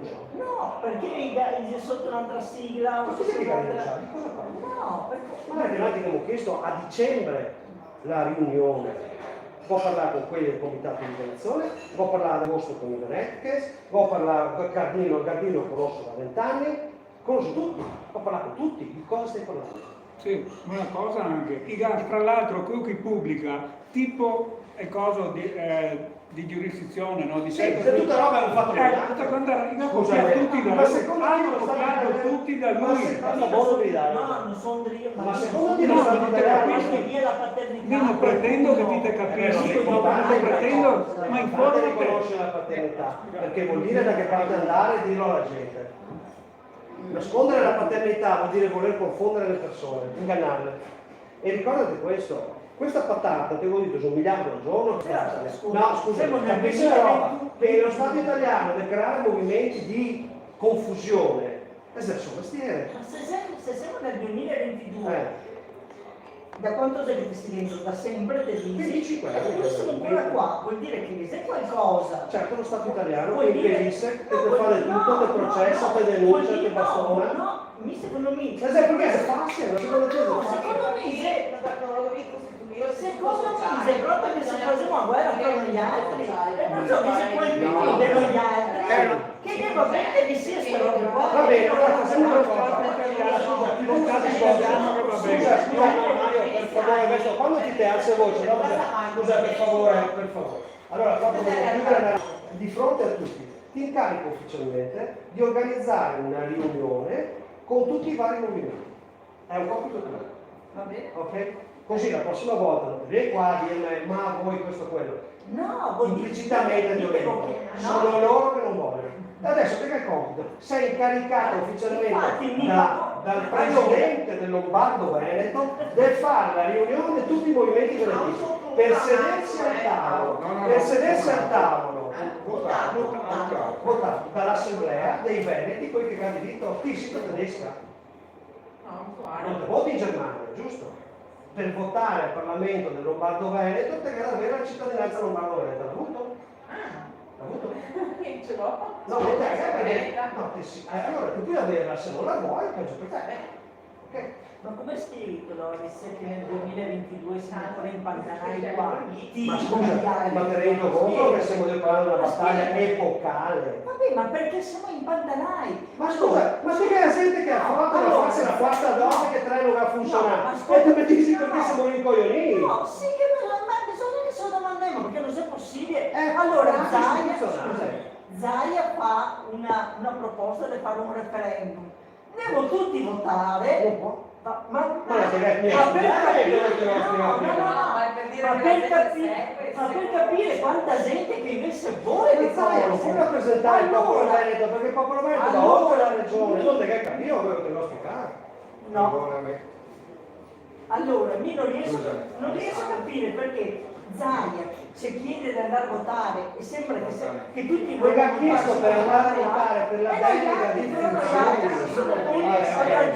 Ok, scusami, adesso altre domande? Ok, era solo un dubbio. Adesso scusa, adesso per piacere, se vuoi parlare con tu andate fuori, adesso voglio sentire le altre domande. Scusami, per favore, potremmo sentire anche gli altri? Prego. No, non so chi che cazzo Non sono lì che se vai do no, sono lì. Scusa, per piacere, se vuoi parlare adesso fuori. Sapere quale popolo Le persone ci sono. ha raggiunto la Vuol dire che esiste. Per piacere, vi chiedo terza volta ad andare fuori se vuoi parlare. Quale popolo a chi ha raggiunto l'indipendenza? L'indipendenza in modo pacifico, ma l'indipendenza sto parlando. Certo, certo. Sto parlando di... Perfetto, è una bella domanda. È proprio un'ottima domanda, bravo. La Polonia l'ha raggiunto proprio in questo modo. E Dopo 123 anni, Non 1918. il Sud Sudan è stato riconosciuto il referendum, l'hanno fatto e sono tornati indipendenti. Poi bisogna capire che cosa c'era prima di quel popolo, perché è sempre legato alla questione etnica. Cioè, faccio un esempio, adesso poco tempo fa è venuto fuori che proprio sarà qualche mese, un'isoletta del Commonwealth, cioè Commonwealth è il dominio della corona d'Inghilterra, no? Che a metà del Novecento, quando la regina d'Inghilterra è diventata regina, quella attuale, aveva praticamente metà del pianeta sotto di sé. Poi alla volta si sono staccati degli stati, a partire dall'India, eccetera. Un'isoletta poco tempo fa ha chiesto di poter diventare indipendente e da uno degli stati della corona è diventata una repubblica. Hanno fatto un referendum. Ma perché questo? Perché la regina d'Inghilterra gli ha concesso, o nello statuto, di fare un referendum. Un altro esempio, la Scozia ha chiesto di tornare indipendente. Perché la Scozia ha potuto fare il referendum e noi no? Perché la Scozia, quando si è unita alla regina United Kingdom, era uno Stato indipendente, una delle 4 nazioni. Di conseguenza aveva diritto costituzionale a fare un proprio referendum. Gli scozzesi sono un popolo, hanno un'identità, hanno pure una lingua, tutto il resto, hanno perso il referendum e sono rimasti con però non hanno perso il diritto di rifare il referendum magari fra 5 o 10 anni. Un'altra cosa invece diversa sono gli stati che sono tornati indipendenti dopo aver fatto parte di una unione, tipo la ex Jugoslavia. La ex Jugoslavia era fatta da degli stati che già esistevano, Slovenia, Croazia, Serbia, Montenegro, Albania, no, Albania non faceva parte di Jugoslavia, che sono tornati, si è rotta la federazione, come se domani morisse l'Unione Europea, torniamo stati indipendenti. Tutte le norme europee spariscono nel nulla e gli stati tornano. Quindi bisogna vedere se prima c'era un diritto. Allora, se vuoi la lista degli stati che sono tornati già esistenti in precedenza, che sono tornati indipendenti, come può fare il Lombardo-Veneto, la lista è infinita, lunghissima, parliamo di 50-60 stati. Se vuoi la lista degli stati che sono nati da autodeterminazione di popolo, la lista è molto più breve perché l'autodeterminazione dei popoli è riconosciuta dal 66, poi ci sono state delle norme di però ce n'è diversi, qualcheduno, soprattutto quelli dell'Africa, ma c'è qualcosa anche in Europa. Comunque sicuramente il Sud Sudan, la Polonia che però era esistito come Stato è tornata sovrana, il Kosovo aspira a diventarlo, dicono di esserlo, ma la Corte internazionale di giustizia ha detto di no, perché il presidente del Kosovo, che era un dipendente della Serbia, ha fatto lui la dichiarazione di referendum e di indipendenza e gli hanno detto no, tu non potevi farla perché eri dipendente della Serbia. Come Zaia non potrebbe fare il referendum o la dichiarazione di indipendenza vietata dalla Costituzione e dallo Statuto. Non lo può fare. Ma perché non lo può fare? Perché è vietato, te l'ho mostrato prima. Te l'ho mostrato ma se prima. giurasse la Costituzione, come fanno a chiedere un... Cioè, se Appunto non può. Appunto, ma quello lo sapevo. Lo dico. Ma scusami Loris. No, senza le domande, per piacere. Un po' da tutti quanti. Ok. I provocatori... No, i provocatori. Allora, o si parla in termini collaborativi, se no, quello che viene qua a dire non collabori, non so per conto di chi è quest'anno. E qua nei Prego, vertici... scusa, per piacere, per piacere. Prego, scusa, no, mi sembra che era prima per una domanda. Per piacere posso sentire la Ti domanda? rispondo io dopo. se Due posso. domande. Ti rispondo io dopo. Una, avete già, non voglio sapere il nome, ma avete già individuato l'avvocato internazionale? L'ha fatta anche la signora che è andata via, abbiamo chiesto, allora, ti dico come abbiamo agito noi. Ci sono delle liste dei top lawyer che sono poi per argomento, no? Perché ci sono civile, penale, internazionale, noi abbiamo bisogno di, come detto, un avvocato di diritto internazionale pubblico. Abbiamo preso i primi 20, questo è stato un tentativo che abbiamo fatto diversi anni fa, e abbiamo mandato un'email con scritto: guarda, questa è la nostra situazione, questi sono i nostri documenti, vorremmo ripresentare il corso. Ci hanno risposto, ti dico proprio la reale totalità, 5-6 avvocati, adesso non mi ricordo, uno di quelli era l'avvocato di Assange, ma parliamo comunque di diversi anni fa, quando Assange era ancora giovane quasi, e purtroppo per lui, e ci hanno detto che la cosa era presumibilmente fattibile, bisognava però approfondire. Le cifre che ci hanno sparato sono di 4, 3, 500 mila euro. Questo signore poco tempo fa ha fatto lo stesso tentativo per conto suo, giusto? Ho fatto la ricerca, sì. E cosa è successo? Dica perché. No, non ho contattato. Ah, non ti hai contattato. Ho cercati avvocati specializzati in queste cose. E poi l'ultimo caso del Belize è Guatemala. Ah, Bellizia e Guatemala. Scusa una cosa, il nome di Reiner Fulminzer. L'ho fatto prima. Sì, lo so. Allora, è venuto un signore a chiedermi, ti diceva di conoscere direttamente, non l'ho più visto, gli ho spiegato la questione, gli ho fatto sapere. Lui purtroppo è un avvocato di diritto privato. Noi non abbiamo problemi, non è che abbiamo pregiudiziali, anzi ci aveva un nome di assoluta competenza, ma non sono sicuro che sia la sua materia. Perché non è che il diritto pubblico è ben diverso dal diritto privato internazionale. Ma no, era una curiosità se Ma noi non avremo nessun pregiudizio per nessuno, perché mai? Però so che Fulvig si è impegnato adesso in un'attività di tipo politico che consiste quindi nel fare un organismo che partecipa, che pensa di cambiare l'organismo, lo Stato e le leggi dall'interno. Benissimo, tutto legittimo. Noi abbiamo una questione diversa. Noi abbiamo uno Stato che ci opprime, che ci nega i diritti, alcuni diritti solo a noi, altri diritti a tutti gli italiani, e quindi noi abbiamo bisogno di risolvere un nostro problema, che è non di fare un partito, non di fare una causa per soldi, ma di fare... Hai provato a fare un partito però? Certo, l'ho detto prima, ma 10 anni fa però. No, a dire la verità, nel 2020 con le elezioni regionali ho ripresentato una lista e dovrei dirlo. Ma comunque vedi, perché hai provato a chi, perciò... Ho provato tutte le strade possibili. Perciò, no, ma perciò comunque ti sentite bene, se te provi a infiltrarti nello Allora, Stato italiano. ti posso chiedere cosa succederia? Scusa un attimo, no, per piacere, se devo rispondere. Scusami, ti faccio una domanda. Perché mi fa parlare in televisione? Perché se va in televisione a dire che la Repubblica sia illegale, che la missione sia illegale, e che potremmo tornare di più, ma alla fine. E tu idea cosa che mettevo a trovare fuori 4.000 veneti che tira fuori 1.000 euro?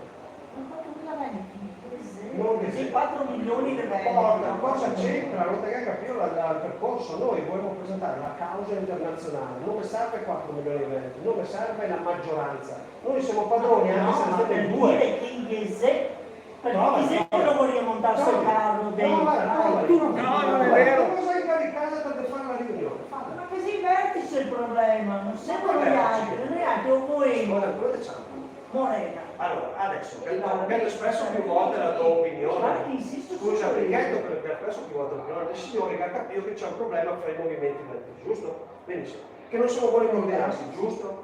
Fra i vertici, quello che vuoi. Perfetto, allora questo argomento lo discuteremo più tardi, fra di noi, adesso voglio sentire i signori che fanno le domande su quello che abbiamo risposto. Abbi la gentilezza. Seconda domanda. Abbiamo base militare. Esatto. Che è di anche. Fa parte del Lombardo Veneto. Certo. pensiamo? Tutte le basi militari americane, che noi sono poche, sul Lombardo Veneto, abbiamo Ghedi, la Brescia, Istrana, ma c'è poca roba, e si smette e non so che altro, sono tutte basi che nel momento in cui noi torneremo sovrani, bisognerà decidere come popolo, probabilmente tramite referendum, cosa fare. Se dare grazie, arrivederci o a forma, o dire no, state pure. Potremmo paradossalmente i Veneti, Lombardo Veneto, cittadini del Lombardo Veneto. Allora, io non è che voglio fare una monarchia o una dittatura, io voglio ripristinare uno Stato libero, dove ci sono i diritti umani, perché ho i diritti anche a parlare, scusa. Allora, quando lo Stato sarà libero e sovrano, deciderà cosa fare. La gente deve dire, ma cosa farete per il 5G? Lo deciderà il Parlamento, non posso decidere, adesso decido qui per il futuro delle generazioni, non è così. Decide l'Assemblea, qua abbiamo 3 membri dell'Assemblea, 3 parlamentari, 4 scusa, e abbiamo 4 parlamentari qua, 1, 2, 3, 4, 6, 4. Quindi deciderà il Parlamento eletto dai Veneti se farà un referendum per le basi americane, un referendum per l'adesione. Potrissimo decidere di diventare un nuovo Stato degli Stati Uniti, oppure della Russia. Oppure della Cina, oppure dell'Africa.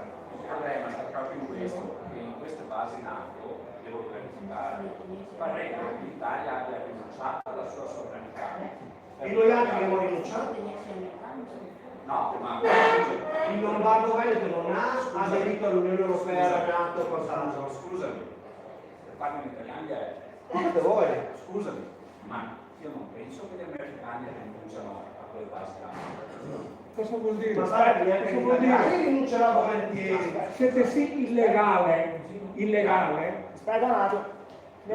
Aspetta, scusa, ti rispondo alla tua domanda. Aspetta, fammi rispondere. Dopo parliamo. Fammi rispondere. 1997, Bill Clinton ha detto dobbiamo risolvere il problema del Lombardo Veneto. Ok? Cosa significa secondo te? Che loro lo sanno che qui non potrebbero avere le basi, lo sanno perché l'Italia glielo fa fare e perché noi non lo sapevamo. Adesso che hai saputo questa cosina qua di stasera, che è importante, e prendo la parola in questo momento per rispondere anche alla signora, che io a febbraio ho chiesto a una serata, che eravamo circa una quantina di persone, di riunire i famosi capocce degli altri comitati di liberazione eccetera eccetera, Sì, facciamo noi così, mi sentiti? No. All'interno di quella riunione c'era quanti di voi qua dentro hanno partecipato alle manifestazioni